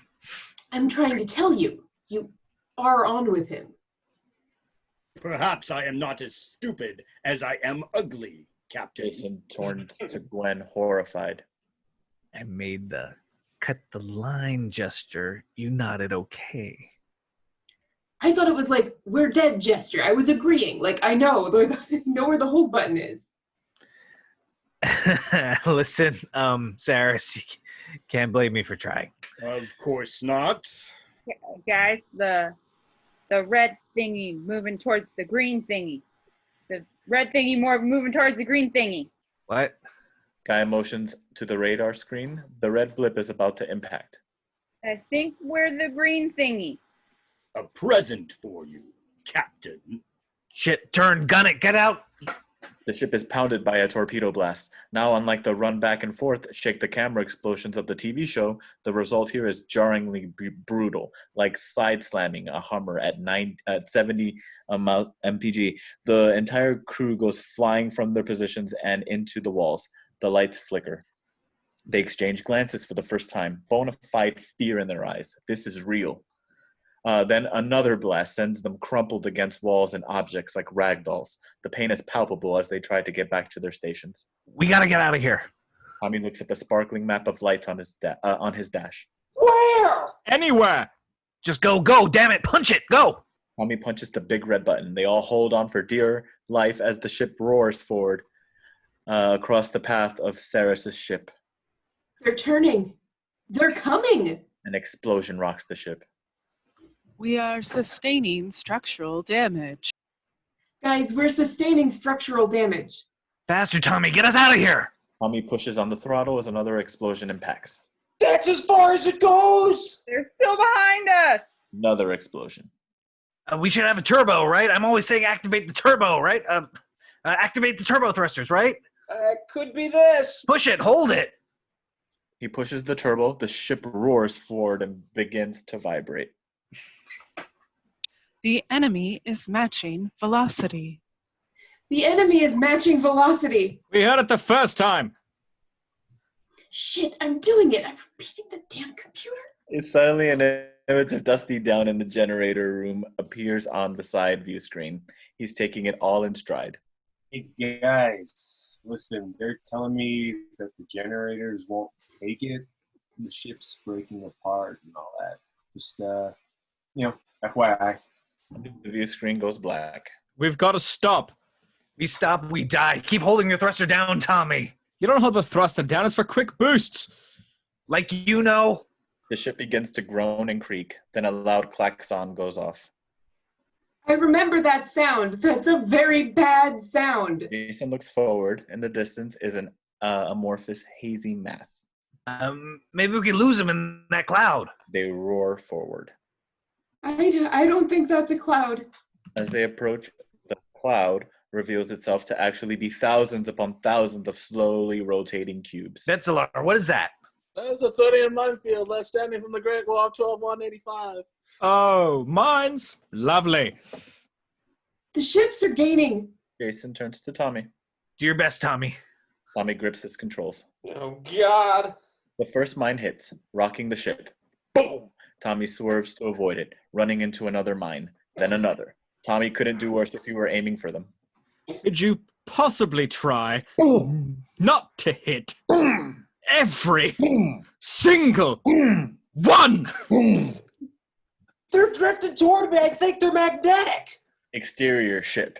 The ship hurtles forward towards the minefield, taking considerable damage as the mines impact. Pieces of the ship fall off behind it. Interior command deck.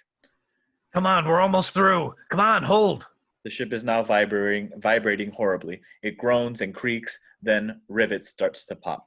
Deadly projectiles hurling towards the command deck like bullets. We have to stop. Just slow it down a little. No, we're almost there. Don't we're be almost insane. through. Stop. Full stop. Keep going, keep going. What do I do? What do I do? And then, suddenly, a horrible metal grinding noise, and the vibrating stops. What happened? There's no power. The engines are dead. We're just drifting. They exchange horrified glances. Are they behind us? Gwen checks the radar. No, I don't think so. Wait, they're not, but something is. Oh my God. They look out the rear view screen to see 24 magnetic mines bearing down on them in a cluster. Down! They barely have time to brace themselves as the ship is rocked by waves of explosions. They hit the floor and try to ride it out. Exterior ship. The last of the mines explode and the ship is sent tumbling lifelessly end over end through space. The exterior lights are dark, the once shiny hull now blackened and ragged. Interior, command deck. The deck looks dead and empty. Smoke is in the air. The lights are dim. The sirens have stopped. It's completely silent. The crew slowly emerges from behind panels and equipment, bruised and bloodied. Jason moves to Gwen.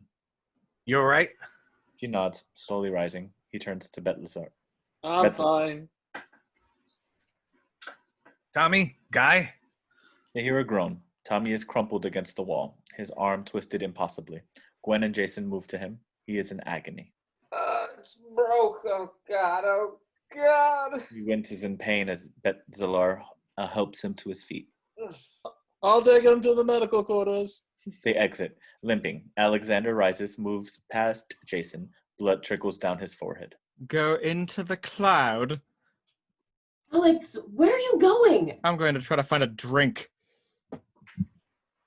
He exits. The others turn to Jason, their faces sootly, their clothing torn and bloody. Interior ship strategy room. The crew sits around the room, licking their wounds. Alexander nurses a blue beverage. Tommy examines a high-tech metallic cast on his arm. The computer lists off an endless damage report. Forward thruster shaft, 87% damage. Left vector guards, 96% damage. Level 5 structural breaches in quadrants 32, 34, 40, 43, 58. And the engines? Computer, what about the engines? Why don't we have power? The carbonite sphere has fractured under stress. Damage to carbonite sphere irreparable. New source of carbonite must be secured. Oh, great. There's no spare on the ship. They didn't have one on the show, so they don't have one here. Hell, even my Yugo came with a spare. You broke the ship. You broke the bloody ship. I told him you don't hold down the turbo. You push it once, maybe twice for a boost, but you don't hold it. Suddenly, the door opens and 7 aliens enter, led by Betzalar. They look very serious. Guy exchanges an uh-oh glance with Tommy, but the aliens fall to one knee, lowering their heads. 1,000 apologies. We have failed you. The actors exchange surprised glances. You what? What are you talking about? We have seen you victorious in much more desperate situations. The fault must lie with us, with the ship, with our engineering. No, it was us. It was us, Betzalar. It was us, Betzalar. Listen, we're not the people you think we are. I don't understand. Betzalar, don't you have television on your planet? Movies? Plays? The historical documents of your culture. Yes, and in fact, we have begun to document our own history from your example. No, not historical documents. They're not all historical documents. I mean, surely you don't think Gilligan's Island is a... Betzalar and the others exchange sad glances. Oh, those poor people.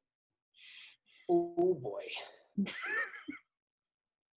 Your culture doesn't have any form of drama. Theater? Make-believe?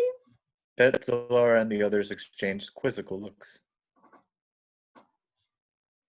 Does no one on your planet believe in a way that is contrary to what they are in reality? Yes, speaking of the use of deception, lies? Sort of, I suppose.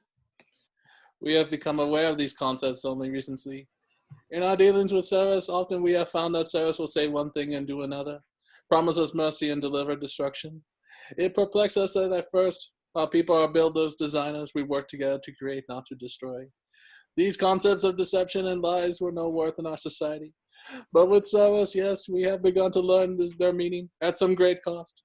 But if you're saying that any of you could possibly have any traits in common with Sarris, Starts to laugh, and the other aliens join in. You are protectors, our heroes, you will save us.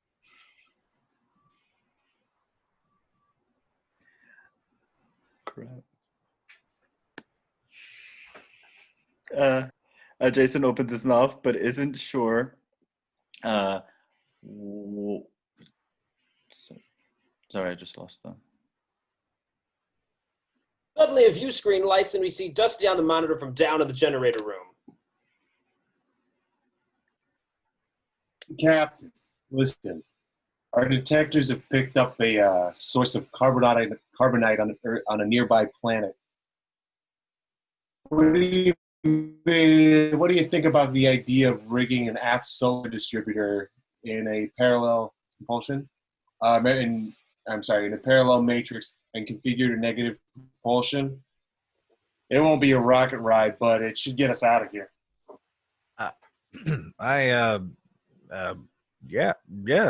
Yes, absolutely. Correct. Gold star for you, and gold star for you, and gold star. 157. Yeah. Go for it. Yep, whenever you're ready. I was saying maybe I could take it from Hey Captain, because I think I had some bad connections and flubbed the hell out of the line. Then just give it a start. Okay.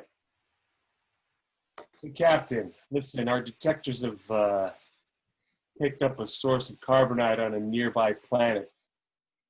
What do you think about the idea of rigging the aft solar distributors in the parallel matrix and configured our negative propulsion? It won't be a rocket ride, but it should get us there. Yes, absolutely. Hey, Dusty turns to two young techs next to him. Correct. Gold star for you, and gold star for you. He licks and sticks 2 sticky gold stars on the wrist of 2 beaming alien techs. Exterior ship. The ship lumbers slowly forward. In the distance, we see the swirling globe of a colorful and mysterious planet. Interior, surface pod bay. Later. Jason, Gwen, Tommy, and Guy enter the small surface pod. Quellek, Alexander's protege, steps forward, hands Alex a device. Dr. Lazarus, here is your surface mapper. I programmed it to the coordinates of the carbonite sphere of the sufficient density. Thanks. Good luck on your mission, sir. By Grathar's hammer. By the sons of warfare. What did we talk about? Right. Sorry, sir. Interior surface pod. Tommy pilots the craft. Out the window, the pod approaches the planet. It's an amazing sight. A blue sky with red clouds. 3 suns hang in the horizon. Guy looks out the window nervously. I changed my mind. I want to go back. After the big fuss you made about not getting left behind on the ship. Yeah, but that's when I thought maybe I was that crew member that stays on the ship and something is up there and it kills me. But now I'm thinking I'm the guy who gets killed by some monster 5 minutes after we land on the planet. It makes perfect sense. Guy, you're not going to get killed on the planet, okay? Oh, I'm not? I'm not? Then what's my last name? Your last name? Yeah, what is it? I don't know. No, nobody knows. Do you know why? Because my character isn't important enough for a last name. Because I'm going to die 5 minutes in. Why bother to come up with a last name for me? Guy, you have a last name. We just don't know it. Do I? For all you know, I'm just crewman number 6. Okay? It's Flagman. Guy Flagman. There. Now I'm a whole person. I can't die. Flagman. They can't kill me now. Can they? Can they? Yeah, Jason slaps him. See? I'm the hysterical guy who needs to be slapped. Then I die. Are we there yet? Exterior surface pod. The pod makes its way toward the surface and lands softly. Interior pod. Everyone applauds, complimenting Tommy on the landing. Tommy looks away, shamed. Autopilot. Everyone looks away, disappointed. Exterior, planet surface, day. Hard rain beats down on the pod. The 5 exit the craft and look around. Alexander checks his mapper. It's this way. No, that way. They all turn and head the opposite direction. You had it upside down, didn't you? Shut up. You know, with the makeup and everything, I actually believed he knew his ass from a gopher hole for a second. Me too. We pull back to see the landscape around them. It's a marvel. Huge crystal formations and gleaming mountains surround them. An exterior crystal planet, valley, later. The rain pours mercilessly as they move through a valley. Lightning flashes on the horizon. They continue forward. Exterior crystal planet, incline, later. They move up a moderate grade as the rain abates. Soft earth squishes under their boots. Guy looks down to see tiny buds beginning to peek through the dirt, growing like time-lapse photography. He bends over and reaches out to touch one bud as it opens its petals, revealing rows, tiny little teeth. And suddenly it thrusts forward and chomps down on Guy's finger. Guy yelps, trying to withdraw his finger, but it's got a good grip. See? I told you! 5 minutes! Alexander crushes the plant underfoot, shaking his head. Guy sucks on his bleeding finger as they continue on. Exterior, planet, valley pass. They continue up a grade, and clouds pass over the suns in the sky, darkening the horizon. More rain? More something. Indeed, the clouds look peculiar, like icy crystalline structures floating in the sky. Suddenly, there is a crash of thunder, and it begins to rain solid frozen projectiles. Hundreds of stalactites falling like knives from the sky. Jason tackles Tommy, pushing him aside just as one of the projectiles impacts. It would have cut him in half. Take cover! There! They all run toward a cliff face dotted with caves and overhangs. Everyone scatters to the cave closest to them. Interior, crystalline cave. Jason and Gwen enter from outside. The room glows with shiny green and pink crystals. Guess we'll have to wait it out. They sit and watch the frozen rain fall and melt into pools outside for a long moment. Then, simultaneously, they get the same thought. They turn to each other. Episode 23. The Caverns of Delos 5. It's not us, Tawny. It's these caves. They have some strange power over us. Oh, Captain, I could never reveal my true feelings until now. Resist it, Tawny. Resist it. It's just the cave talking. Be strong. He moves over to him melodramatically. Me, Captain? Oh, please, kiss me. They laugh at the dumb dialogue. There's an awkward pause as Jason thinks about really kissing Gwen, but she moves away before it becomes an issue. We always had fun, didn't we? Well, they did. I'm not so sure about us. Oh, come on. We had good times. Remember when we mic'd Alex in his trailer? Remember the space monkey in Tommy's locker? Remember the catwalks between lighting setups? Sure, on set we were great, but off set. We had plenty of good times off set. There was the time there was that time we... Remember the beach house? We fought. Yeah, we fought a lot. It was me. It was my fault. Yeah? You never said that. Yeah, it's strange, the way people treat you like your character. Even the Grips, the Teamsters, who should know better. Tell me about it. I know, you couldn't wait to get out of that. Wait to get out of there at Rap. But me, I would have slept in the stage 6 if they'd let me. It was the best time of my life. The way people looked at me, like I could do anything. I could even get someone as amazing as you think I was special. You thought it was him I wanted? Truthfully, wasn't it? Just a little? Maybe. What girl didn't want to be with Captain Taggart? Captain Taggart couldn't make me laugh. They exchange a long glance. It sounds like the cave talking.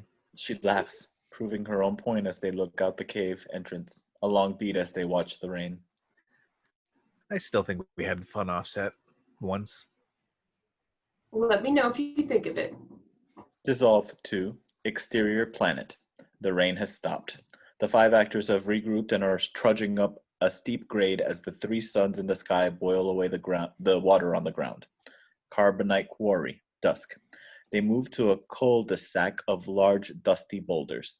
Exhausted and parched, Alexander's device beeps as he enters 5 feet in diameter. This is it. I thought it was going to be little. You never watched the show at all, did you? Suddenly they hear a sound from the darkness, a strange sound, half human, half animal. That's it. That's what's gonna kill me. Will you shut up? Let's get out of here before something kills Guy. They surround the boulder and start to push it the way they came. Crystalline pass. They push the carbonite sphere forward as around them they hear more spooky voices whispering in an alien tongue, and the sound of rocks shifting, critters climbing around the surrounding cliffs. I saw something move. Me too. Let's just keep going. They push the carbonite past the cliff, revealing a pool of glimmering liquid. At the pool are 2 small blue beings that look somewhat like human children, drinking. Everyone stares. Come on, let's go. Look at them. They're cute. They look like children. He waves at one of them. It cocks its head and waves back. Of course they're cute now, but in a second, they're gonna get ugly and mean somehow, and then when we turn around, there's gonna be 1,000,000 more of them. Gwen and Tommy make baby talk sounds to them. They make baby talk sounds back. Jesus, didn't any of you watch the show? Gwen smiles. The alien smiles back, imitating her. But it's a hideous sight. Their lips curl 3 times wider across their faces than normal, and their mouths reveal huge, sharp teeth.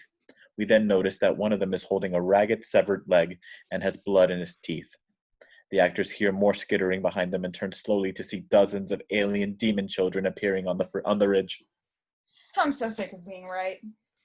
The demon children begin coming down the hillside in waves. God, I hope they're just coming for Guy. Come on, push! They push the carbonite rocks to the ridge as fast as they can. It's all downhill from there. Luckily, the bad news is, below they see the field of carnivorous flowers now grown to 8 feet tall, and there are hundreds of them, all snapping and biting at each other. Jason turns to see the stampede of the demonic aliens coming at them like a tidal wave. He makes a decision. Stay close behind it! He gives the carbonite boulder a shove, and it begins rolling down the hill. Faster and faster, the actors follow in its path. Down the hill, straight into the flower field. The now muscular plants snap at them with powerful jaws, but the boulder mows down the ones in their path, and they make it through. Up ahead, the surface pod is in sight. Jason looks back to see the demon aliens following through the field, some getting carried into the air and eaten by the plants, but by sheer numbers, most getting through and still in pursuit. The group follows the boulder as it comes to rest at the pod. They roll the boulder onto the ramp as the demon aliens grow closer, but the boulder now blocks the entrance. Gwen helps Guy inside, then squeezes through herself, followed by Tommy. Alexander and Jason both motion each other forward. Go ahead. You go first. There's no time. Oh, of course. I forgot. You have to be the hero. Heaven forbid I get the spotlight for once. Oh, no. Jason Nesmith couldn't possibly. Jason cold cocks him unconscious and lifts him through, then squeezes through himself as behind him. The demon aliens descend upon the pod. Interior, pod. Jason is almost through. Tommy, I'm in. Push it. Push go, now. Tommy pushes the button when suddenly Jason is grabbed by the ankle by 5 pairs of demon hands and dragged back outside just as the door closes behind him. Oh my god. Tommy, stop the pod! Stop the pod! I can't. It's on autopilot. As the pod ascends, they all move to the window to watch, horrified as Jason disappears into the middle of a huge blue mob that surrounds him. Alexander regains consciousness, looks around. He knocked me out, the son of a bitch. Where is he? Down there. Alexander joins the others, looks at the blue mob below. Oh, right, of course. It's always about you, isn't it? The view fades to white as we move up into clouds. Exterior, planet surface, dawn. One of the suns rises on the horizons. Interior, alien slaughterhouse. Jason is tied to a slab, his shirt off. Around the room are hooks from which hang various severed parts of a variety of strange alien bodies. He is surrounded by 5 of the demons. One of them brings forth a long carving knife. Wait, just wait. You speak English? Habla español? Parle... Without hesitation, the alien slices a thin slice of meat from Jason's shoulders and eats it from a fork.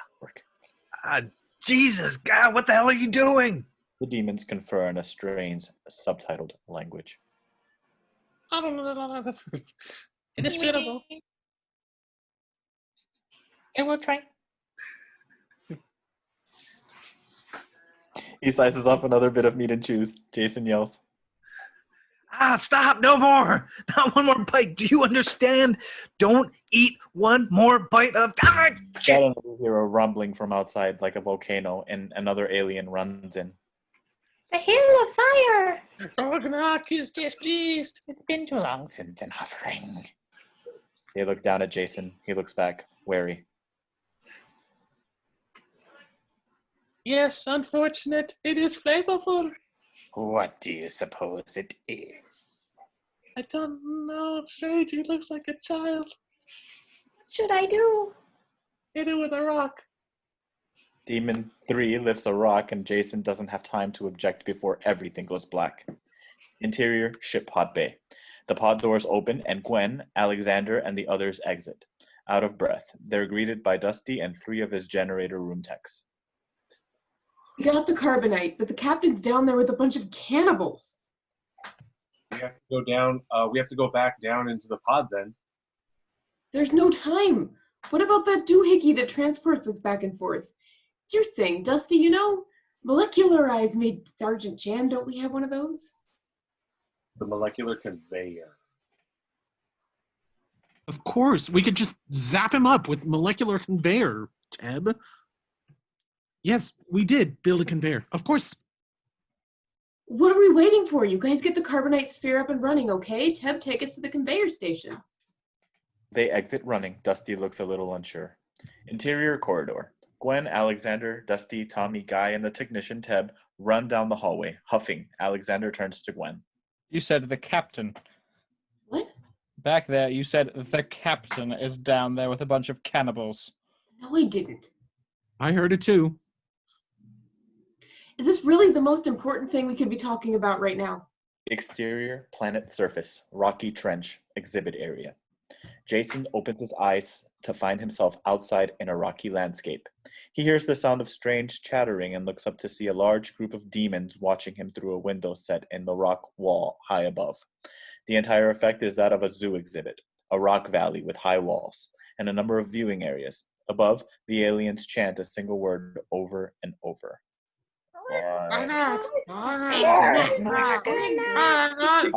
Steve! Next to the Jason lies a wooden spear. Jason hears scratching footsteps approaching around the corner. He rises quickly and grabs his spear. The animal appears. It looks about the size of a pot-bellied pig, but somewhat reptilian. Jason moves slowly towards the animal. It snorts at him, holding its territory. Suddenly we hear Gwen's voice. Jason, can you hear me? Jason pulls the box from his belt. Yeah, I'm here. Interior, ship, molecular conveyor room. Gwen, Alexander, and the others watch Jason on a view screen. Thank God. Are you okay? Yeah, they want me to fight this thing, Great Neck. I think I can take it, though. Jason, we're going to use the molecular conveyor to get you out of there. Jason pokes at the pig lizard. It hisses at him petulantly. The molecular conveyor? Wait, that's the thing that pulls me apart into a zillion pieces, zaps me up there, and reassembles me, right? Right. I'll take my chances with the Gregnack. The pig lizard nips at Jason, getting a bite. Jason stabs back. Jason... Jason, we've got to get you out of there. It's perfectly safe, isn't it, Ted? It has never been successfully tested. What did he say? Nothing. Hold, please. She switches off the box. Then they turn to Teb. Theoretically, the mechanism is fully operational. However, it was built to accommodate your anatomy, not ours. Our actual hands are 6-fingered and jointed at 90 degrees to yours. We are unable to operate the device with the required dexterity. But now that Sergeant Chen is here, he can operate it. It was designed watching his motions from the historical records. Everyone turns to Dusty. For the first time, he looks a little apprehensive. He laughs nervously. Well, I mean, it can. I can supervise, of course, but... Alexander turns the Vox back on. Jason, we're going to test it. Okay, on what? How about the pig lizard? Hey, I was doing okay with the pig lizard. Alexander and the others move aside to let Dusty at the control panel. The controls are complicated and fit Dusty's hand like two metal gloves. Ted gasps as he grasps the controls.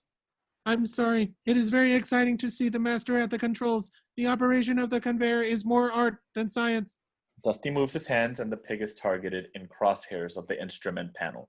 He slowly twists his wrists as he manipulates a lever cautiously, and on the planet's surface, the pig lizard demolecularizes and disappears. Conveyor room. Everyone looks very impressed. Dusty starts to smile, no sweat, as the pig rematerializes on the conveyor pad. As it forms, however, something is very wrong. We hear the pig lizard's horrible squeals over the disgusted reactions of the... What? Nothing. I heard something, a squeal. Oh no, everything's fine. But the animal is inside out. I heard that. It's inside out? Then the monstrous remains of the pig lizard explode. And it exploded. What? Did I hear that it came back inside out and exploded? Alex? Gwen? Hello? Hold, please. What are we gonna do? On its surface, Jason looks up at the viewing window where the demons continue to chant. Wait, the pig lizard is gone. Why are they still chanting for the pig lizard? Turn on the translation circuit. Teb flicks a switch and we hear the demons in English. Rock. Suddenly, Gwen and the others notice that the entire rock face behind Jason moves slightly, like a granite musculature. Jason, facing forward, doesn't see it. Jason? I don't think the pig was Garignac. What the hell were you talking about? Behind Jason, the boulders in the wall begin moving forward. Emerging from the rock face, and a giant emerges, a monster made of granite. Jason turns slowly with a feeling of dread as he hears the rumbling sound of the monster's body freeing itself from the rock face around it. Oh, darn. He takes a step back, holding his puny wooden spear. The rock monster steps forward, 20 feet tall, its face mostly featureless, yet ominous and determined and upset, and it heads straight for Jason. Guys, molecularize me in. Jason backs away slowly around the corner, but the monster follows, crunch, crunch, forward. Guys? Interior, ship, molecular conveyor room. Dusty looks genuinely distressed. I can't. I mean, you saw what happened. You have to. They based it on your hand movements. Dusty backs away, terror in his face. He starts talking to himself nervously. All my professional life, they'd say, "Can you ride a horse, Dusty?" And I'd say, "Of course. I've been riding a horse since I was a boy. Can you fence, Dusty?" Funny you should ask. I won 6 international championships. I never learned how to say, "I can't do something." You don't get this part if I can't do this. So I said, "Sure." Because if you're cast, a stuntman does the fall, and somebody's hands play the piano for you. But this is life or death. There is no stuntman. There are no hands. So many. God, forgive me, Jason. I can't do this. Dusty hurdles in the corner, obviously no use to anybody. On the planet,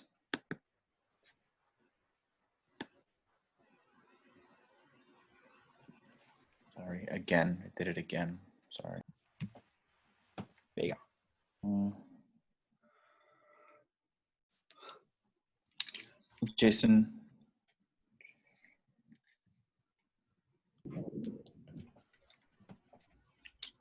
Why don't I see this?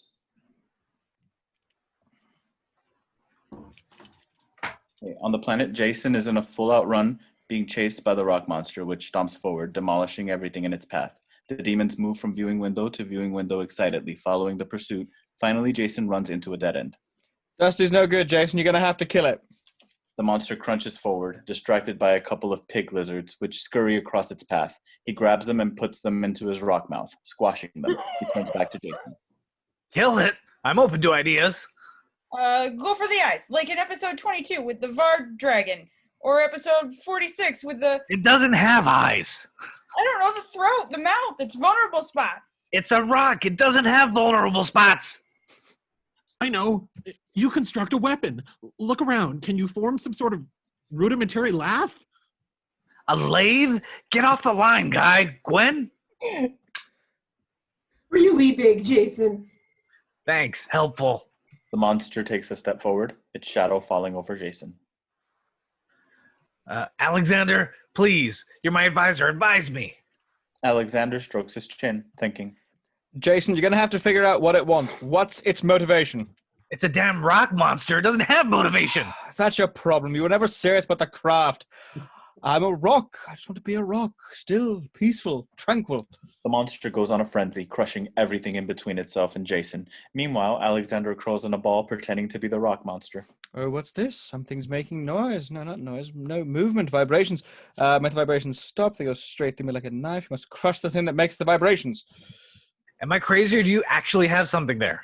Jason reaches down and grabs a handful of small rocks. But at that moment, the rock monster reaches down and grabs him in his fist. In his fist, right? Yeah, in his fist. Jason is carried into the air and dangled above the beast's mouth.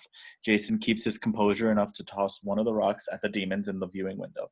The rock smacks the window with a bang and bounces off. The demons turn to each other, smiling at this feeble effort to hurt them. That is, until the monster wheels towards the window. Jason throws another rock at the window. It hits with sound, vibrating the window. It hits with sound, vibrating the window. The monster drops Jason. Jason lands, throws another rock. The monster charges towards the vibrations, and before the demons can flee, smashes into the viewing area, causing the entire wall, demons and monsters to collapse together in a mammoth landslide. All is still. In the ship, the actors cheer, but their relief is short-lived as, on the planet, the rock monster emerges from the rubble, its jaws bloody from munching a few of the flattened demons in its mouth. It begins to make a beeline for Jason. Jason is perplexed. But I'm not moving. Oh no, my heartbeat. In the rock monster's POV, we head towards Jason and hear Jason's adrenaline heartbeat magnified like a drum. The thump, thump. Dusty, can you hear me? On the ship, Dusty moves to the panel, shaking. Yes, Jason? You've got to do this. It's up to you. The monster picks up speed towards Jason. No. Oh, it'll kill you. Listen, Dusty, you did this for 4 years on the show. You can do it now. Put your hands on the controls. Dusty puts his trembling hands on the controls. I don't know. Monster picks up speed. Stop. Dusty, I worked summer stock with Hopkins, regional theater with Hoffman, but I swear to God, I have never met an actor who could hit his mark or nail his lines with the professional consistency of Dustin Kwan. You're Mr. Dependable. You can do this. You worked with Hopkins. I worship Hopkins. Dusty draws confidence from these words. The monster is upon Jason. It raises its fist. Molecularize me, Dusty. A moment of concentration as everybody holds their breath, and then Dusty works the controls. Jason is still there. And the monster smashes down his fist right down onto Jason.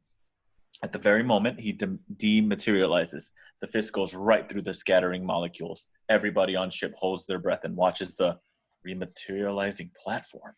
Dusty twists and turns his control with extreme concentration as Jason appears, solidifying. His body instantly ducks and contorts to avoid the rock fist that moments ago descended upon him. Everyone runs up to him as he regains his composure, celebrating, hugging him, and patting him on the back. Even Alexander looks relieved, but won't admit it, of course. I see you managed to take your shirt off. Jason looks over and sees Dusty still at the controls, drenched with sweat. He moves to Dusty and shakes his trembling hand. It is Hopkins? Hopkins can't drink your bathwater, Dusty. Dustin wells with pride. Jason turns to the others. All right, folks, let's get the hell out of here. Jason punches a communications button. Betzalar, we're back and on our way to the command deck. Betzalar. Come in, Betzalar. Teb, Quellek, generator room. What's going on? Where is everybody? Gwen pushes a button on the monitors to see 8 giant ships, just like Sarris, surrounding the Protector. The crew reacts. Gwen punches another button and a dozen video panels light up showing Sarris' men all over the ship, in the generator room, the hallways, the command deck, an infestation. Oh, no, no. We've got to get out of here. Come on, hurry. But as they head towards the door, it opens, revealing Sarris and a dozen of his men, guns drawn. The actors back away, except for Jason, who stands his ground as Sarris approaches. They stand face to face for a moment. Listen, Sarris, just hold on. But Sarris backhands him brutally with his metal-gloved fist. Jason crashes to the floor. Gwen and the others move to help, but are restrained by the guards. Jason starts to stand, wiping blood from his mouth, but with a nod from Sarris, 6 of his men surround Jason and begin to kick and beat him on the ground, brutally. Alexander and the others can only watch in horror. Interior, barracks, prison. The row of barracks down the long hallway have been converted to prison cells. From inside, the hundreds of captured aliens watch in despair as Jason, bloody and beaten, is led down the corridor, his hands and feet shackled. Sarris, his guards, and the other crew members follow behind. Weak and semi-conscious from the beating, Jason stumbles and falls. Sarris produces a device that looks like a cattle prod and applies it to Jason's neck. Jason cries out. His entire body lights up with electricity. The aliens push against the cell doors to come to his aid, but the guards beat them back mercilessly through the bars. If you cannot walk, Captain, then I suggest you crawl. Jason hesitates. Sarris shocks him again. Finally, Jason rises and slowly begins to crawl forward. Everyone is silent, numb. Interior medical deck. The area has been converted to an interrogation chamber. Jason is led in with the others. Sarris's men are in the middle of an interrogation on a man strapped to a table. They move aside to reveal Betzalar, barely alive.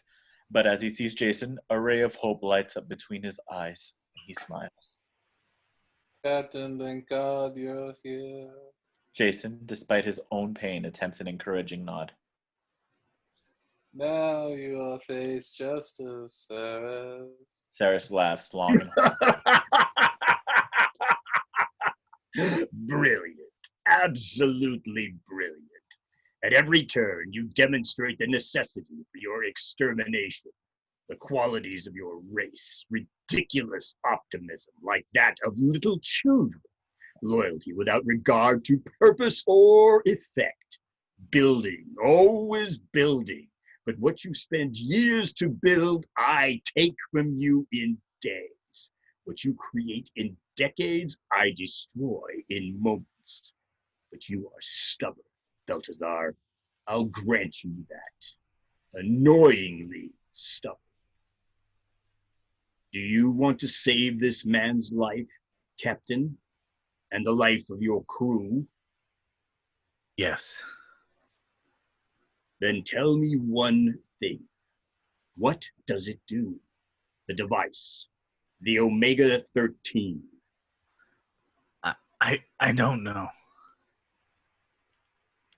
Sarris twists the dial. Betzalar writhes in pain on the table. Is it a bomb? Is it a booby trap? Tell me! Stop, please. I don't know. Sarris twists the dials even higher. Guards! Prepare a tear hearts for the female. No, I don't know. I swear I don't know. I can't tell you. Do you think I'm a fool? That the captain does not know every bolt, every weld of his ship? Gwen fights the guards valiantly as they drag her to a table. But I'm not the captain. Sarris turns, interested. He motions his guards to halt. Wait. What did you say? Please, don't hurt them. It's not their fault. I'm not the captain. I don't know anything. Betzalar looks at him too, bewildered. Sarris looks intrigued. Explain. Gwen, the show. There's no choice. Do it. Computer, play the historical records of the Galaxy Quest missions. A screen lights up with the opening of the first Galaxy Quest episode. We see the various actors in their roles, freeze-framed in action poses, intercut with the ship speeding through space. Sarris watches, captivated. Realization dawns on his face. He begins to laugh. Sarris turns to Betzalar, beaten and bloody, but hope lightened in his eyes. as he watches the show. That tickles Sarris even more. He roars with laughter. Oh, this is wonderful. Wonderful. I treated you as a foe, but no, you have done much greater damage to these poor fools than I ever have, than I ever could. Bravo. Bravo. He puts his arm around Jason and leads him to face Betzalar. Tell him, this is a moment I will treasure. Explain to him who you really are. Jason looks up at Betzalar. A long pause. My name is Jason Nesmith. I'm an actor. We're all actors. Our dim-witted friends don't understand the concept of acting. They have no theater, no imagination. These scientists. We pretend.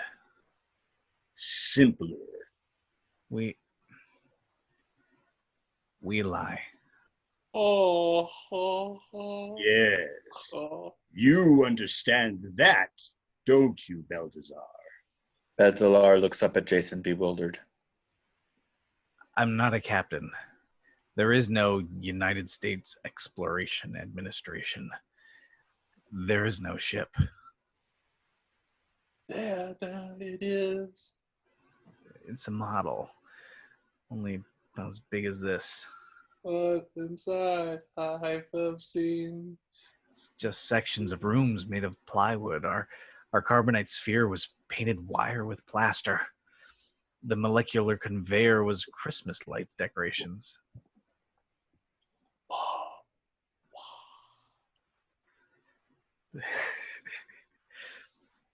It's difficult to... On our planet, we pretend to... in order to entertain. Betzalar just stares. Sarris watches, eyes twinkling. That's how I make my living, pretending to be somebody else, pretending to be Captain Peter Quincy Taggart. I'm so sorry about Betzalar. Betzalar looks away, his eyes hollow, all hope gone. Now you know. This entire world you've concocted, your miserable lives, all based on nothing. Your beliefs, your hopes, all a dream, a wisp of smoke. Now there is only pain. Sarris moves to his lieutenant, Lath.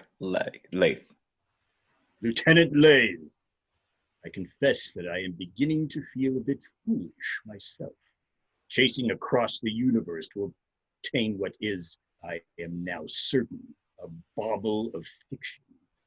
But just in case, tell me how best to obliterate this vessel. I would like nothing to remain. The core could be hardwired to overload without much effort. Sarris, what about my people? Yes, you're right. Much too easy a death for the trouble you have caused me. Lieutenant, open a vent on level C and let the outside in for a bit of our friends downstairs. A beat. Enraged, Jason lunges for Sarris, but his men quickly beat him down brutally. I guess an actor is not the same as a captain after all. He turns to his guard, motioning to Jason and the others. Release them, Sergeant. Into space. The guard nods and escorts them out. Sarris turns to Betzalar and raises the torture control with a sick smile. Interior cargo jettison chamber. A number of Sarris's men jettison cargo through a hydraulic airlock. The crates float into space, collected by a freighter ship outside. They look up as the computer makes an announcement. Core overload, emergency shutdown overridden, core implosion estimated in 9 minutes. Jason and the others... I was going to read it. You just jump on me every time. Sorry. Yeah, like we have them designated out. Like, give people a chance to get their lines, folks. Sometimes there's lag. Core overload. Emergency shutdown overridden. Core implosion estimated in 9 minutes. Jason and the others enter, escorting by the guards who motion for the workers to leave them alone. Then guard number 1 pushes a button opening the cargo hold. He motions to Alexander and Jason. Lift out the crate and get in. Jason and Alexander move to the cargo hold. Alex glares at Jason. Well, how does it feel, Jason? Was it worth it? They lift the crate aside. Jason simply hangs his head. Hundreds of innocents to die because of you. How does it feel? Shut up. Just shut up. Be quiet, both of you. Get in. The guard lifts his gun. Alexander and Jason slowly walk towards the cargo jettison scoop. Hundreds dead. Also, you could play at being the captain. Be quiet. You've murdered us all, you egomaniacal son of a bitch. Shut up. Just shut up, you green-skinned freak. Alexander lunges at Jason, striking him in the face. They tumble to the ground, fighting. The guards smile, enjoying the fight. Jason quickly overpowers Alexander and punches him repeatedly, his own anger taking hold. Finally, he lifts Alexander to his feet. Alexander's eyes are rolled back into his head. Jason pulls back for the crowning blow. The deals a punisher right past Alexander into the face of guard number 1. Alexander's eyes snap open and he elbows guard number 2 in the face. The fight was an act. The second guard's gun goes skittering into the cargo scoop as he drops unconscious. Guard number 1 dives into the scoop to retrieve the gun, aims at Jason, and pulls the trigger. At the instant the scoop hydraulics comes to life, and he is whisked through the hold into space. Flailing silently into the vacuum, everyone turns to see Dusty taking his finger off the cargo button. A bit sticky. I'll get one of my boys up here with a can of WD-40. Alexander turns to Jason, both out of breath. Green-skinned freak. I was staying in character. Egomaniacal son of a bitch. Naturalism. I see you got to win the fight. I had the shot. Guys. He motions to a row of security monitors. One labeled Environmental Systems Deck, sea level, shows 4 of Sarris's men straining at a large circular valve. On another monitor, we see debris rushing up to a vent in the barracks area as air is sucked out of the aliens' prison. Teb and the other aliens pull on their prison bars in horror. Let's go. Interior corridor. The 6 of them run down the hallway. Jason stops them as they duck into an alcove as a unit of Sarris's men jog past. Core implosion in 4 minutes. Go on. Give it a try, Gwen. Computer, shut down the core. Unable. Memory checksum for core operations invalid. Systems hardware damaged. All right, guys, listen up. Gwen and I are going to have to get to the core and shut it down manually. Tommy, you and Dusty get to the air valve back on. Alex, see if you can get the prison doors open downstairs in case Tommy and Dusty can't get the oxygen back in time. Jason, what about me? What do I do? Jason puts a hand on his shoulder. Practice driving, Tommy. They all split up, leaving Tommy standing there. Practice driving. Interior hallway. Gwen and Jason hurry down the hallway, keeping a lookout for Sarris's guards. Logan, can you pause really quick because my computer's about to die? Go for it. So we get to shut down the neutron reactor? Right. I hate to break it to you, Jason, but I don't know how to shut down a neutron reactor. And unless you took a learning annex course I don't know about, I'm pretty sure you don't know how to shut down a neutron reactor either. No, I don't, but I know someone who does. Interior, Brandon's house. Tarzana, Earth, day. Birds chirp outside pleasantly. Interior, Brandon's bedroom. Earth, day. The room of our #1 Galaxy Quest fan, Brandon. The 14-year-old And it happened again. Damn. Take it away. All right. The room of our number one Galaxy Quest fan, Brandon, the 14-year-old, sits at his computer in uniform, gluing a tiny piece of plastic to his model of the Protector. A knock on the door, and his mother enters. Brandon. Mother, I am quite busy, as you can see. The C-rings on my booster unit came broken in the mail. I'm sorry, I made Rice Krispie Squares. Mother, I'm very busy. Well, maybe one. Thank you. She exits. Brandon looks at his model with a sigh. Suddenly, he hears a familiar tone. He cocks his head and turns to the interstellar Vox sitting on his table. He starts to turn away, but it beeps again. Slowly, he reaches out, takes it in his hand, and flips the switch. We hear Jason's voice. Hello. Hello, is anyone there? Brandon stares at the thing, then looks around his room for signs of a practical joke. He spreads into it quietly. Hello? Interior, USEA Protector, space. Jason, holding his Vox, nods to Gwen. Got him. This is Jason Nesmith. I play Captain Peter Quincy Taggart of the USEA Protector. Interior, Brandon's room. Brandon stares at the Vox for a very long moment, like those people on the old Candid Camera show when the mailbox talks to them. Yes? We accidentally traded Vox. Sorry. I thought that was... We accidentally traded Vox units when we bumped into each other on Saturday. You got mine. Oh. Oh, I see. Oh? What's your name, son? Brandon? Brandon. I remember you from the convention, right? You had a lot of little technical observations about the ship, and I spoke sharply to you. Yes, I know. And I want you to know I thought about what you said, and I know you meant it constructively, but... Okay, listen. But I want you to know that I am not a complete brain case, okay? I understand completely that it's just a TV show. There is no ship. There is no carbonite sphere. There is no molecular conveyor. I mean, obviously, it's all just a show. It's real, Brandon. All of it. It's real. I knew it. I knew it. Brandon, the crew and I are in trouble, and we need your help. The look on Brandon's face is indescribable. His entire life is built to this moment. He straightens in his seat at attention, his eyes glistening.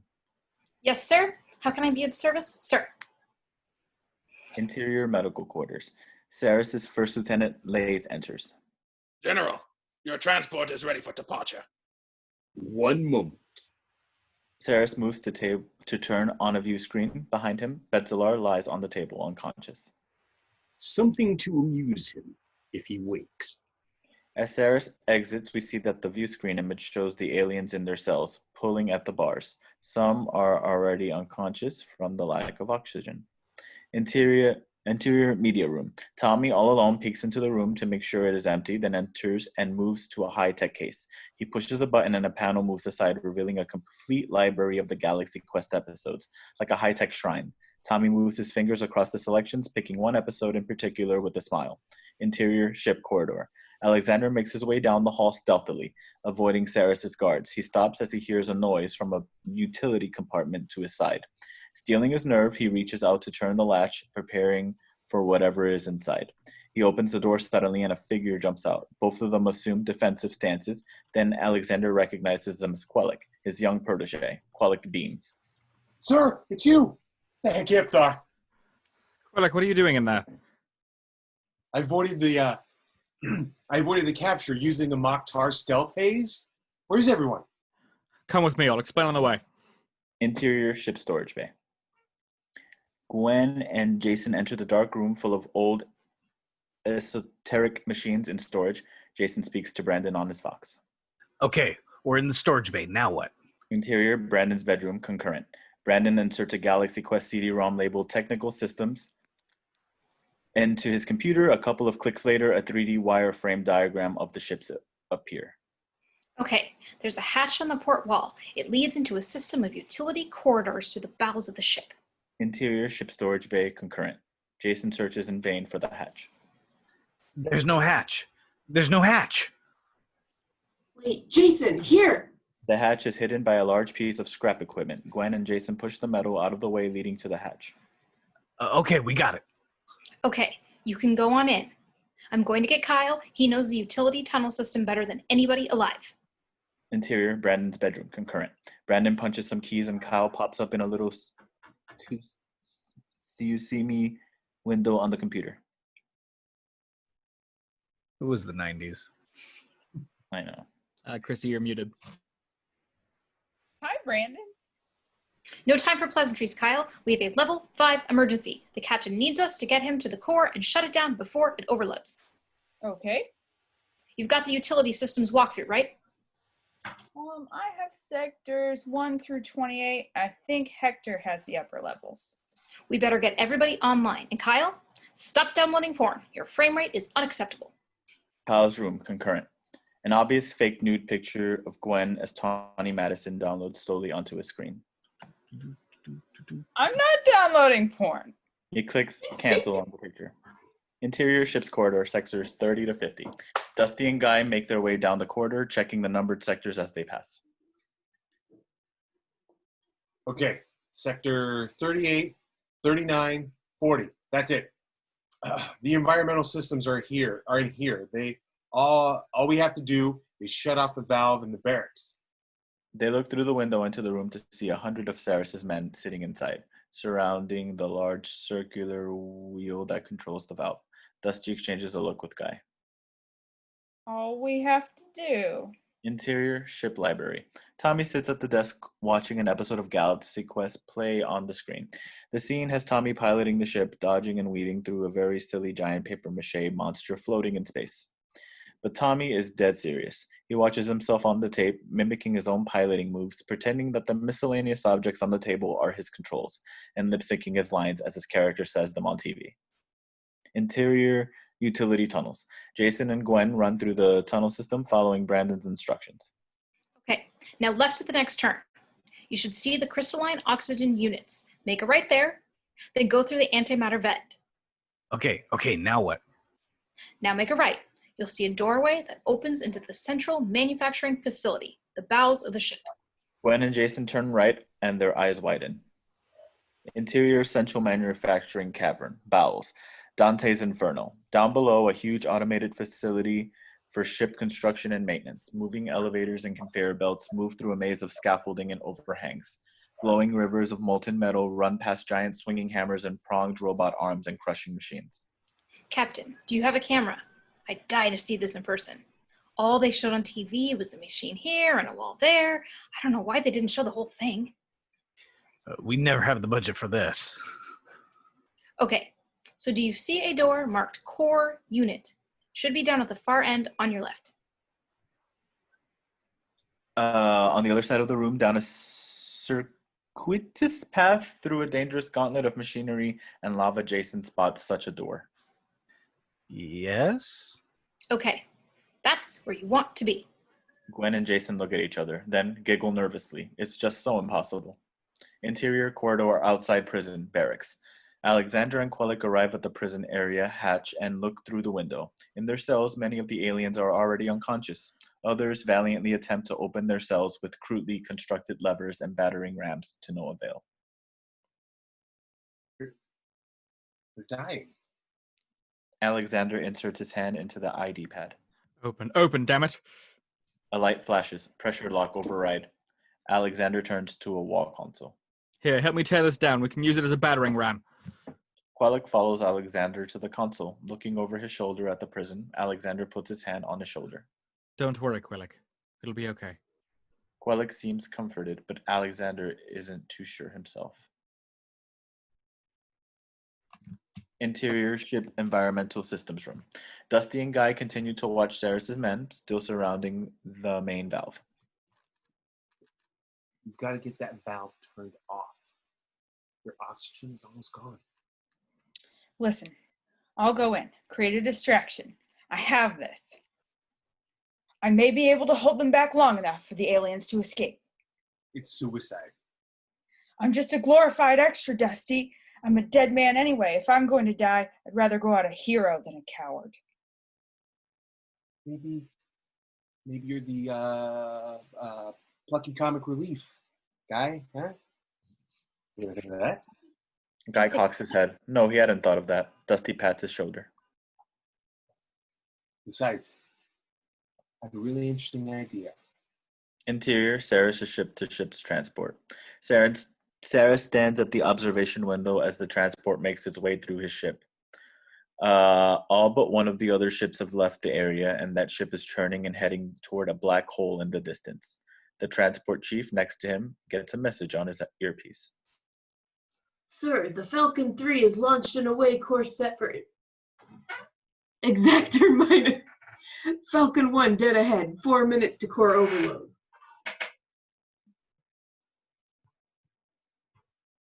You're mute.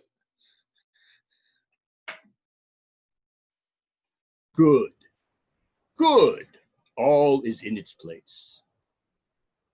General, I have just received word that the captain of the Protector and his command crew have escaped custody. Their whereabouts are unknown. What? Suddenly, a lifeless body crashes against the windshield like a bug. It's Sarris's guard, jettisoned earlier. Sarris's eyes light. Find them! But sir, my men, the core explosion is not reversible. Find them!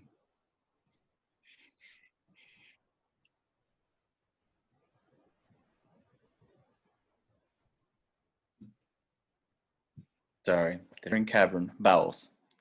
Jason and Gwen make their way along a narrow catwalk above the manufacturing floor.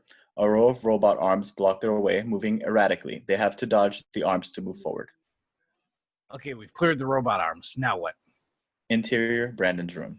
Brandon now has his whole crew on separate windows of his computer screen, including Fan Caitlin, wearing a Tawny Madison outfit. Okay, Brandon, as I calculated, the shortest route is down the ladder near the quark accelerator. Yep, she's right. Sure. Yeah, she's right. I concur. High five, Caitlin.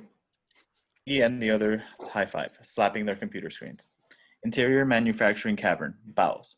Jason and Gwen make their way down the ladder and across a narrow beam over a lava pool at a staggering height.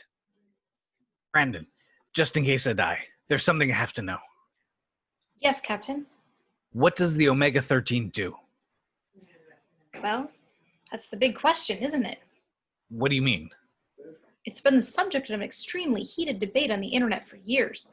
Many believe it is a matter collapser, a bomb capable of destroying all matter in the universe in a chain reaction lasting 13 seconds. But you don't? No. I am of the firm belief that in reality, it is not a matter killer, but a matter rearranger, converting all molecules to the exact state they existed 13 seconds previous to activation, thus affecting a 13-second time jump to the past. How did you come to that conclusion? My cousin's boyfriend's sister went out with a screenwriter. His favorite movie is The Omega Man. He's seen it 13 times. As you know, I strenuously disagree with this theory, Brandon.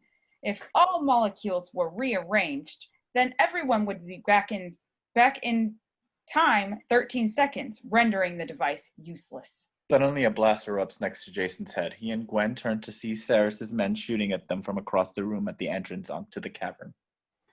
Okay, guys. But the nerds are now caught up in the debate. No, because the brain of the person who triggers the Omega-13 is not affected, so that person still has his memory after the time jump. Thank you, Hayden. Excellent. You're welcome, Brandon. Jason and Gwen run as Sarris's men continue to shoot at them. Brandon, time to go. Yes, Captain. All right, you're almost there. Just go through the chompers and over the pit. The chompers? They turn to see the chompers, an unavoidable gauntlet of hissing hydraulics smashing metal hammers and blades jutting out from the sides, top, bottom, and diagonally. Oh, screw that! More gunfire from Sarris's men. Another blast melts a pole next to them. Jason pulls his disruptor pistol and fires back at them. Sarris's men take cover. Brandon, how? Interior, Brandon's room. Brandon cradles a telephone on his shoulder. Hollister, do you have the sequence yet? Interior, Hollister's room. Another one of Brandon's pals, Hollister, watches a tape of the show, fast viewing one sequence backwards and forwards over and over. On the TV, we see the cheap painted cardboard version of the Crushers. A cheap-looking fish-headed alien monster chases Jason through the Crusher, but it's toppled by one of the Crushers and falls into the fake-looking lava pit. Hollister times the pattern of the Crushers with a stopwatch. Okay, the sequence is 224238 You're sure they repeat like that? It's sort of extremely important. Cut from the cardboard props to the real thing. The Mammoth Crushers. Gwen and Jason watch as they smash and grind back and forth. What is that thing? It serves no useful purpose to have a bunch of choppy, crushy things in the middle of a catwalk. When? We shouldn't have to do this. It makes no logical sense. Why is it here? Because it was on the show. Well, forget it. I'm not going. This episode was badly written. Captain, you and Lieutenant Madison will have to go through the crushers one at a time in 3-second intervals. Tell me when the first crusher hits the bottom. Okay, now, but... Wait 2 seconds, then go. Another blast from Sarris's men weakens the catwalk behind them. No, wait, are you... Lieutenant Madison, go! Shit, go! Go, Captain. Jason and Gwen run through the choppers. It is a series of close escapes, timed just a fraction late. So at one point, Gwen must use all her strength to pull a sleeve caught in the works before a second hammer comes down where her body was a moment before. Jason dives through a quick diminishing hole, his disruptor pistol falling behind him, quickly smashed to oblivion by a closing slab. Stop. Jason stops, catching Gwen's leg just as a hammer smashes right in front of her, barely missing her head. Go. They're up again. Up. What, up? Baratheum lava coming through. Use the handholds above you. Here comes the lava down a chute ahead of them. Jason pulls Gwen up just as the lava comes through, sizzling the tips of her hanging hair. Whoever wrote this episode should die! The lava passes, and they drop and continue on through the doorway as disruptor blasts erupt around them like fireworks. Darkness. Jason and Gwen run through pitch blackness. What the hell, Brandon, where are we? I don't know. This part of the ship is completely undocumented. That's great.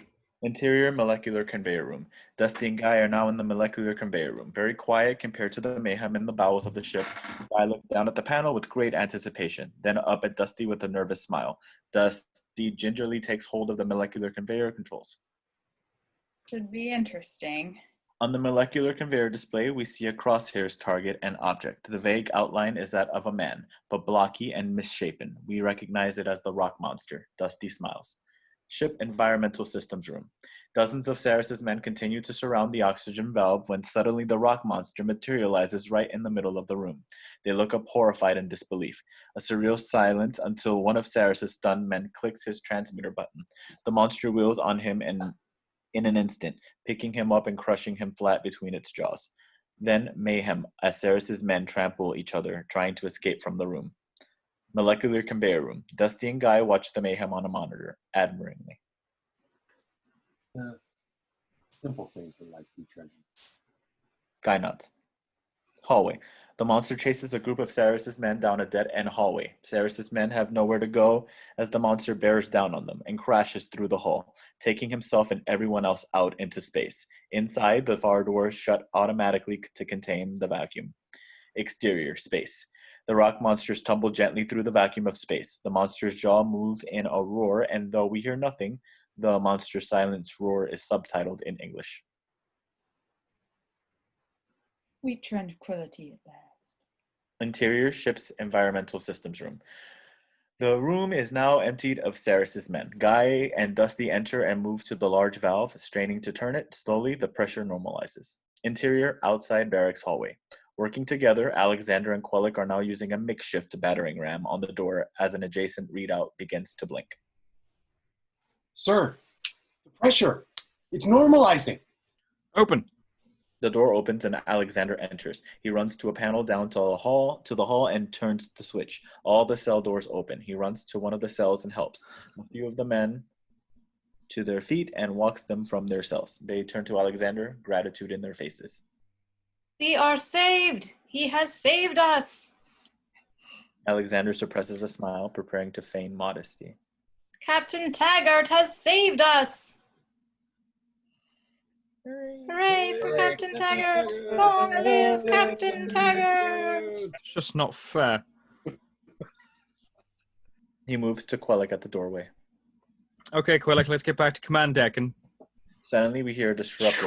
and Quellek's chest turns red. Alexander and Quellek look down at the blood, startled and horrified.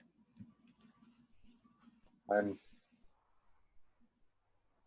shot. He falls, crumpled to the ground. We see one of Sarris's guards down the hall. He shoots again. Alexander grabs Quellek's limp body and pulls him out of the line of fire. Quellek? Quellek? Quellek opens his eyes weakly.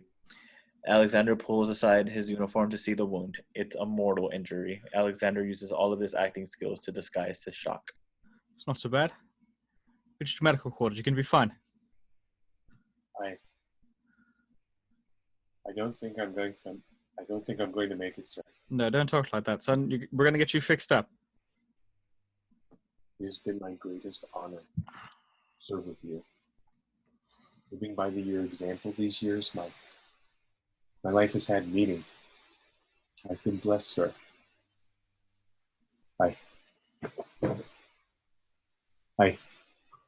He cringes in pain. Alexander looks at him full of emotion. Don't speak, Quellek. You'll forgive my impertinence, sir. But even though we have never before met, I've always considered you a father to me. Blood appears in the corner of Quellek's mouth, his life fading away. Alexander strokes his head, devastated. He looks him right in the eyes, his eyes welling with tears, then with intensity and absolute sincerity. Quellek, by Grabthar's hammer, by the sons of Warvan, you shall be avenged. Quellek's appreciation of this is indescribable. A tiny spark behind his eyes light up, and he smiles, completely content as he surrenders to death.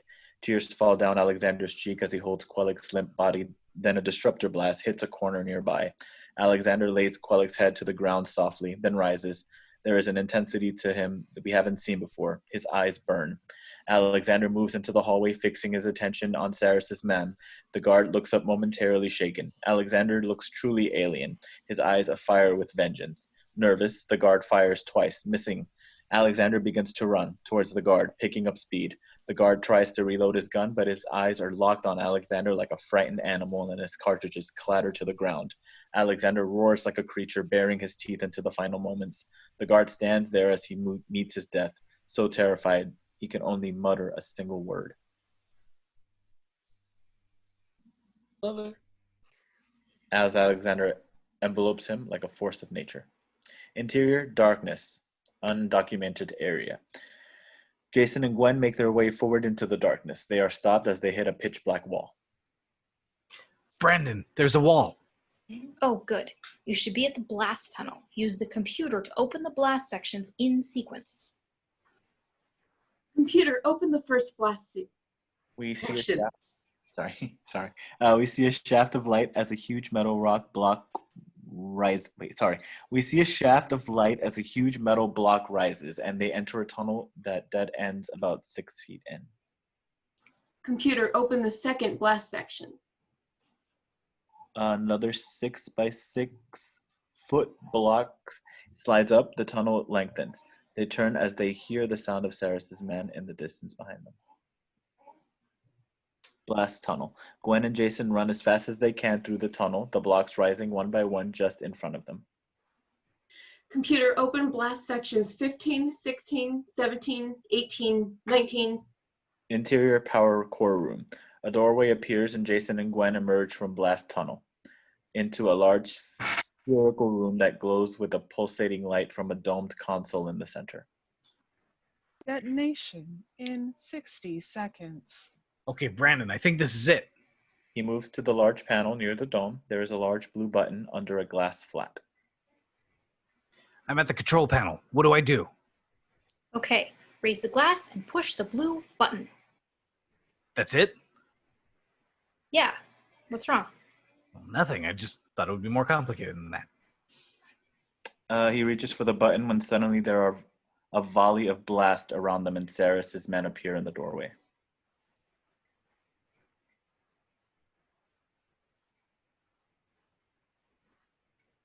Raise your hands now. Jason and Gwen raise their hands. Detonation in 45 seconds. The computer starts counting down second by second in the background. Look, I'm going to just push this button, then we'll talk about whatever They fire a blast and he raises his arms again. You don't understand. The ship is about to explode. Yes, the General warned us of your tricks.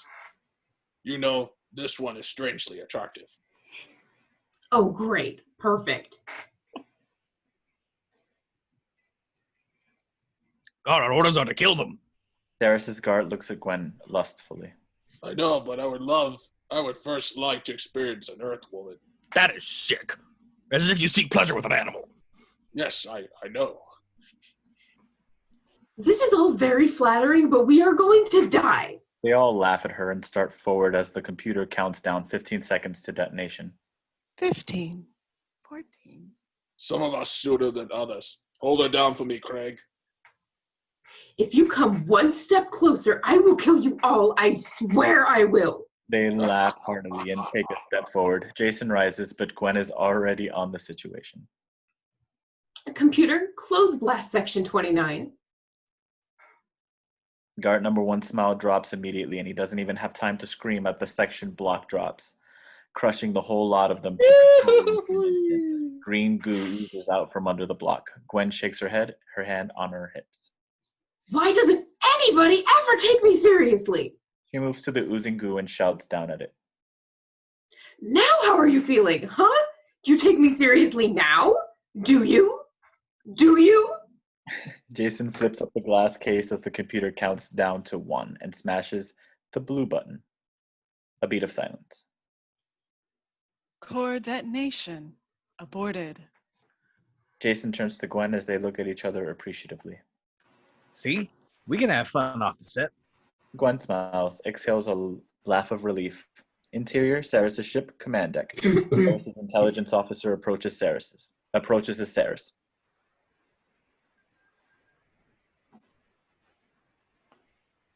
The core detonation sequence of the Protector has been aborted. Impossible! Impossible! Lieutenant, lock a full complement of implosion missiles onto the Protector. Tear her apart. Yes, sir. Interior, Protector, ship's corridor.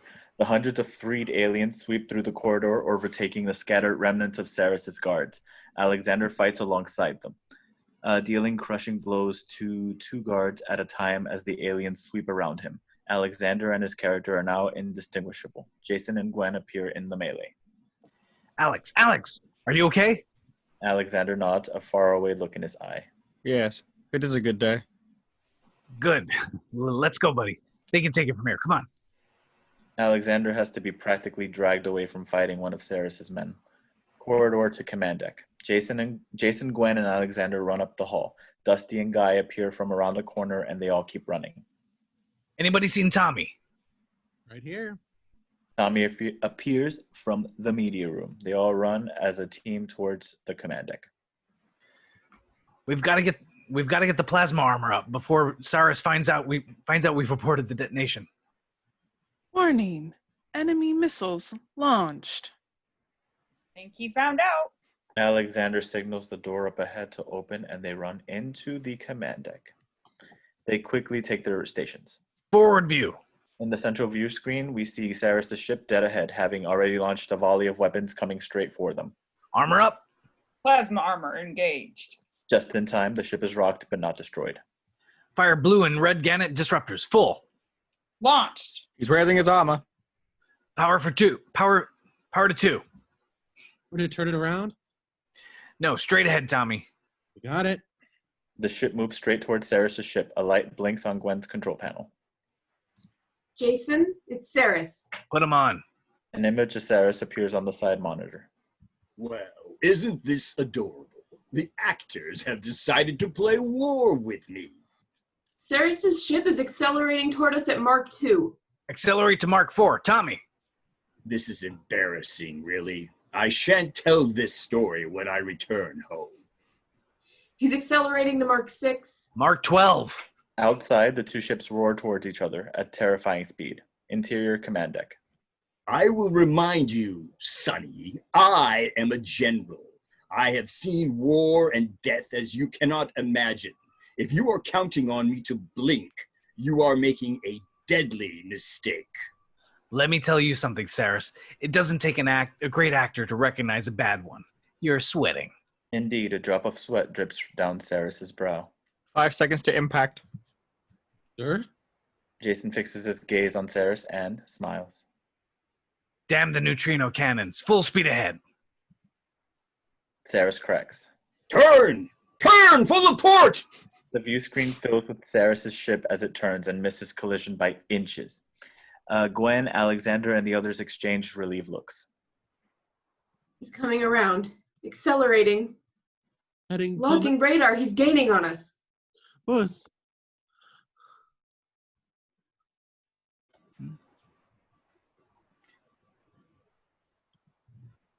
Yes, Into sir. the minefield.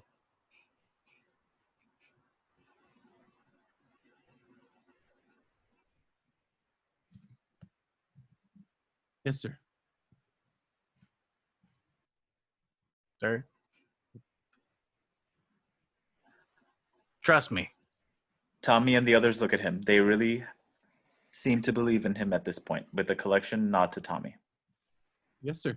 Exterior protector. Sarris's ship follows the protector into the minefield. It begins firing missiles. Interior command deck. Tommy avoids the mines, flying side to side gracefully, but explosions from Sarris's missiles rock the ship again and again. Jason, the rear plasma armor is weakening. If it goes, he'll tear the engines apart. It's okay. Tommy, you thinking you can get a little closer to those mines? Closer? Yes, sir. I can try. Gwen turns to Guy. What are you doing? What are they doing? Tommy steers the ship dangerously close to a mine, then heads towards another one, missing it by inches. Then another. A blast rocks the ship. Rear armor is gone, Jason. It's not that I don't trust you, but... Look out the back. Gwen and the others turn to the rear monitors to see the magnetic mines all curving behind the ship like a wake converging on Sarris' ship. Gwen turns to Jason, astonished. I never doubted you for a second. Interior, Sarris' ship. Sarris' eyes open in terror as the mines converge in his path and the ship is sent, plowing through them. Explosion after explosion, tearing through its armor. He and his crew are tossed around like ragdolls. Interior protector. His armor is completely gone. He's naked. Swing her around, Tommy. Ready the Gannet cannons, Guy. Yes, sir. Yes, sir. Interior, Sarris' ship, the Falcon 1. Sarris sees the protector swing on its axis, now flying backwards and aiming straight towards him. A horrifying sight. Sarris' eyes widen. Forward armor up! Armor is depleted. No, it can't be. No! Interior protector. Jason stands. Fire. Exterior protector. The powerful Gannet cannons fire glowing projectiles. Interior, the Falcon 1. Sarris sees the Gannet projectiles coming towards them. Full turn to port! There's no time, General. We are defeated. Labe starts moving past Sarris. Where are you going? Labe spits on Sarris contemptuously. Back to civilian life. Labe moves towards the approaching projectiles and the view screen and closes his eyes, awaiting his death. No. No! Sarris rises, terror on his face as the glowing projectiles fill the view screen. He dives for a raised platform at the side of the command deck and fumbles with controls as, exterior Falcon 1, the Gannet projectiles tear into the Falcon, burrowing deep inside the ship. There is a momentary pause and then a tremendous explosion. The Falcon is ripped apart, millions of fragments set in all directions. Interior protector, command deck. Jason stands, a clenched fist. The others cheer. We did it! We did it! Interior protector hallways in various rooms. All over the ship, the aliens cheer and celebrate their victory. Interior command deck. Jason and the others turn as the door opens and Betzalar enters, helped along by 2 alien crewmen. He is bandaged and has metal cast on an arm and leg. Jason runs to him and helps him to the captain's chair. They all look at each other fondly. Betzalar, you're alive, thank God. Betzalar looks at Jason, the old twinkle back in his eyes, then a smile breaks out on his face, and he begins to laugh. Jason stares at him with a bewildered smile. What are you laughing about? The ship is a model. As big as a very clever deception indeed. Jason exchanges a glance with Gwen. These guys are believers to the end. Of course, we're home, Captain. Jason turns to Tommy, astonished. You can do that? It's point and click. This thing's practically flying itself. We will have to go through a black hole, though. He motions out the view screen as the swirling green spiral of a black hole. Anybody have any objections? The rest of the crew exchange glances and shrug. They're pretty battle-hardened by this point. Let's do it, Tommy. Captain, call me Laredo. Mark 20 into the black hole, Laredo. They roar forward, picking up speed, shooting straight into the center of the black hole. The vibrations causing resonating images, the hull creaking and groaning under the strain, and it seems that the ship is about to rip apart. Then, silence, and everything turns really strange. Bodies turn inside out, molecules are scattered, bodies melt to the ground into puddles, then resolve into their former selves, and then a loud explosion, like a sonic boom, as they are rocketed out the other end, planets roar past them like bullets. We're out! They all exchange relief smiles. We're alive! We made it, Captain. We made it. Like Grabthar's hammer, we live to tell the tale.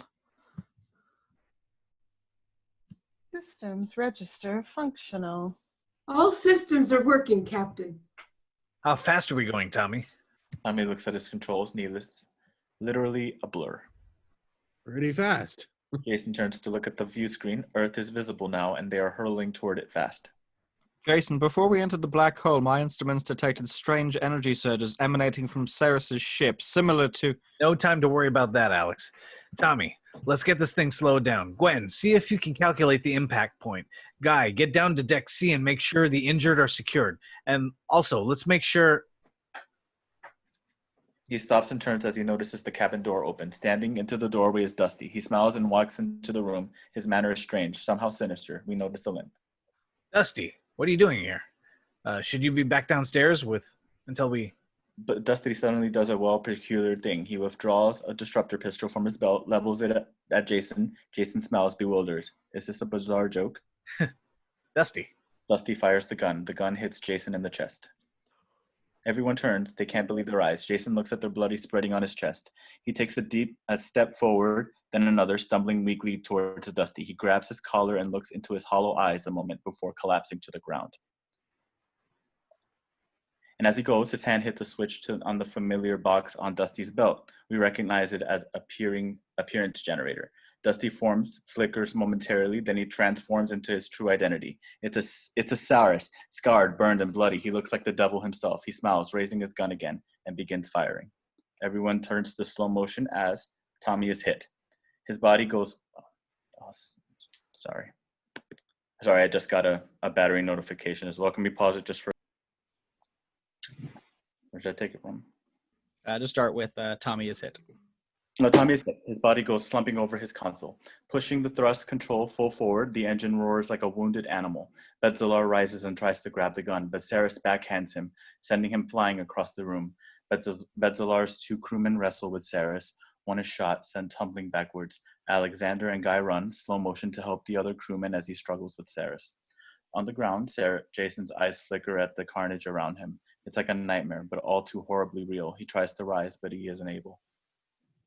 Around him, the bloodbath continues. Sarris fires wildly, shooting Gwen as she tries to reach Jason. She falls, her body sliding next to Jason. Jason looks into her eyes as they dull. Alright,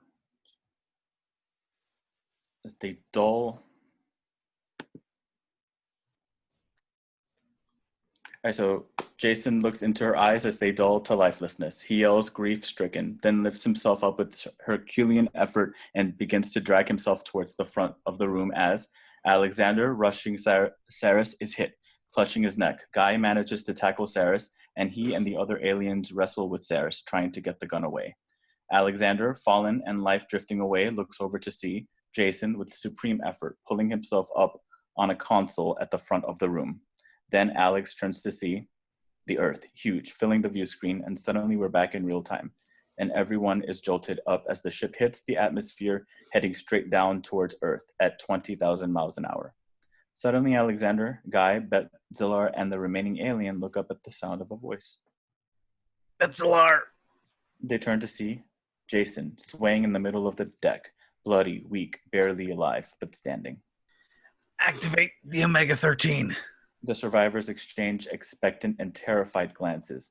Betzalar quickly moves to a control panel and pushes down a familiar crystalline rod, and the elaborate mechanism, the Omega-13, unfolds impossibly from the floor in front of Jason. Its center is a spinning cyclotron of energy. In front of Jason is a prominent lever. Jason turns to the others, nods a respectful goodbye, and they all watch in horrified anticipation as, on the view screen, the ground rushes towards us, and just as we hurtle into city pavement, Jason pulls the switch. Blinding white, and everything goes silent. Silent. Silent. Silent. Then suddenly, a loud explosion like a sonic boom. Command Deck 13, seconds earlier. Gwen, Alexander, Guy, and Tommy are all alive, busy at their stations as the Protector hurtles out of the black hole. Planets roar past them like bullets. We're out! They all exchange relieved smiles. We're alive. We made it, Captain. We made it. By Krapthar's hammer, we live to tell the tale. Jason looks around disoriented. It takes him a moment to register what is happening. Everyone is alive. Everything is as it was 13 seconds ago. He looks down at his chest. No wounds. The Omega-13 is real.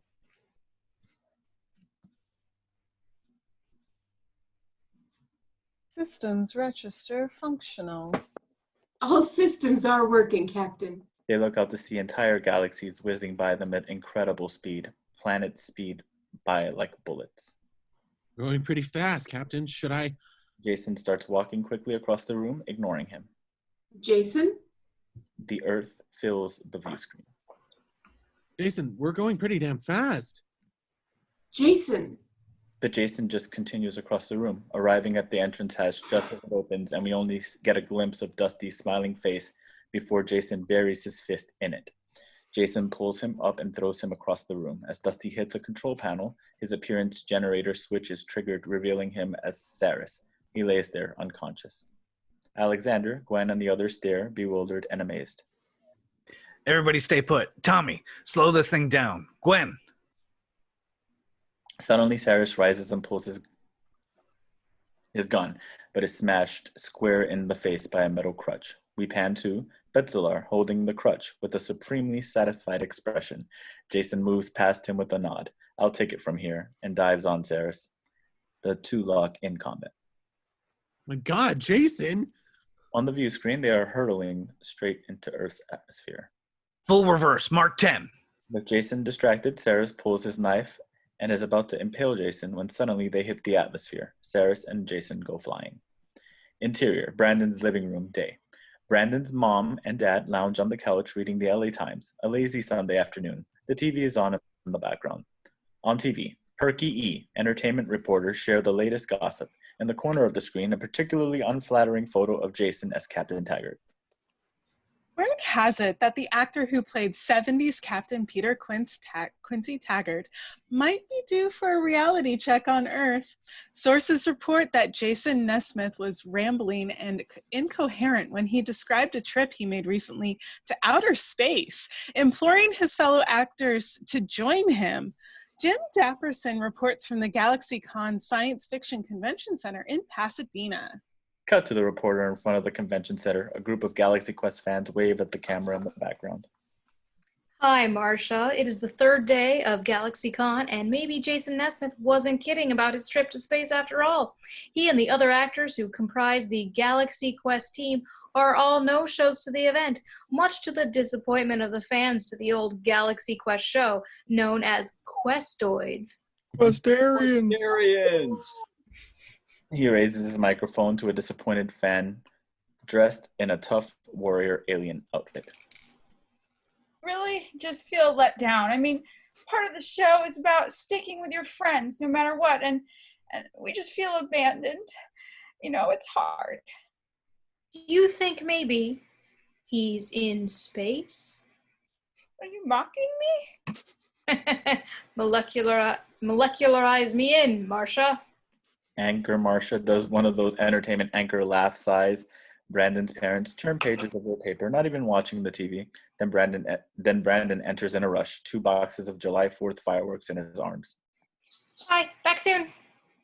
Wait, where are you going with those fireworks, Brandon? The Protector got super accelerated coming out of the black hole, and they were trying to slow it down, but it just hit the atmosphere at Mark 15, which is pretty unstable. And of course, we're going to go down to 3rd Street and help Laredo guide it in with Roman candles. Okay, hon, dinner's at 7. Brandon exits. Brandon's dad gives Mom a glance. At least he's outside. On the television, in the background, a news reporter appears. We interrupt this broadcast to report an unidentified object has broken through the Earth's atmosphere. I repeat. Mom and Dad flip pages, not aware of the TV at all. Hollywood Hills. Tourists are dumbfounded as the Protector comes burning through the atmosphere and over the Hollywood sign. Downtown LA. Hundreds of people watch frozen as the Protector comes hurtling across the sky, delicately taking off the flashing tip of the Bonaventure's lights tower. The 134 freeway. Traffic jams on the 134. A woman in a convertible Jeep listens to the radio when suddenly the reception goes to static and we hear the broadcasted chatter from the Protector over the airwaves. Hold course, Laredo. I'm trying, Captain. Everything's a blur. I can't see.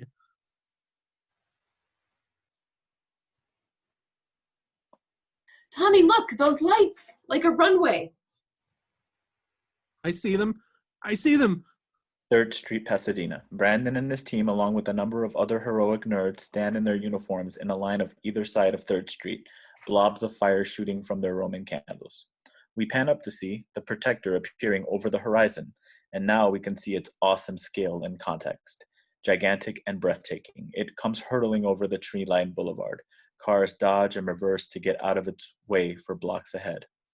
It touches the ground right next to Brandon, who can actually look in and see his heroes inside for an instant, then skips like a stone, sparks blazing. Down the street it goes, sliding 200 yards straight towards a large recognizable building, the site of the GalaxyCon. Right towards the banner which reads "Welcome Space Travelers," and crashes right into the side of the building. Interior convention hall.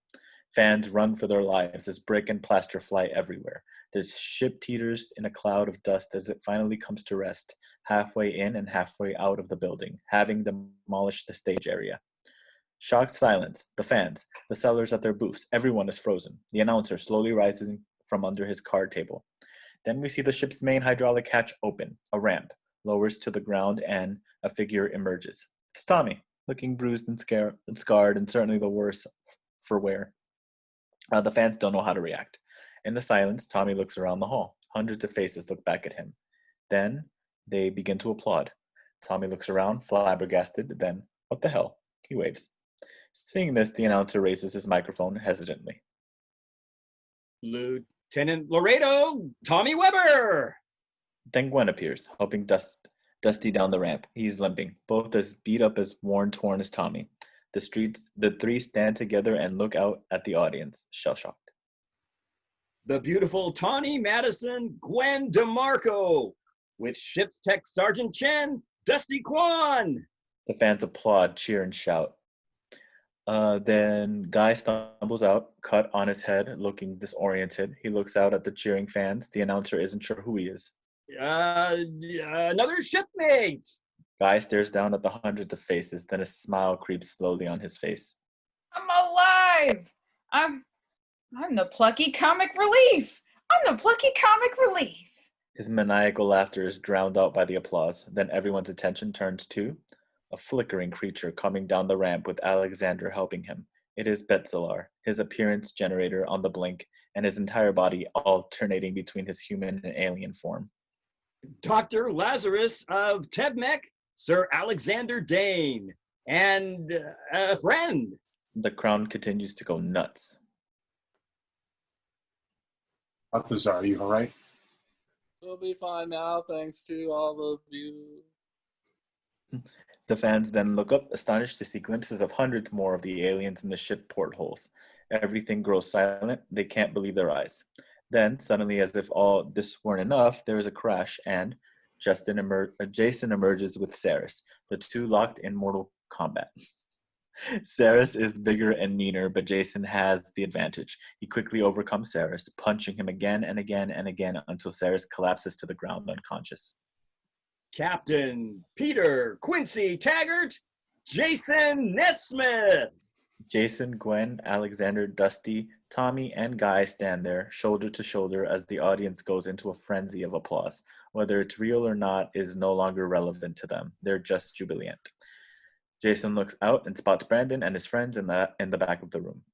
With the look of true gratitude, Jason crosses his fist in the traditional Galaxy Quest gesture of respect, and Brandon returns it, about to burst with pride. Gwen turns to Alexander as the audience cheers. He always has to make the big entrance. I grab Thaw's hammer. This is true. Interior living room somewhere. Night. A cute little boy, no older than 6, lays on a carpet in front of his television, swinging his legs and munching on a bowl of popcorn. On TV, we see the opening to Galaxy Quest. But now the effects are modern. TV quality, CGI, and Jason and the others are their current ages. The title comes up reading, Galaxy Quest, the journey continues. And as the ship whizzes past and out to space, the little boy raises his little fist in the air and shouts, a joyous sparkle in his eyes. Never give up, never surrender! Cut to black again. Awesome. I'm going to stop the recording there. Thank you all for watching, and we'll see you at the next one.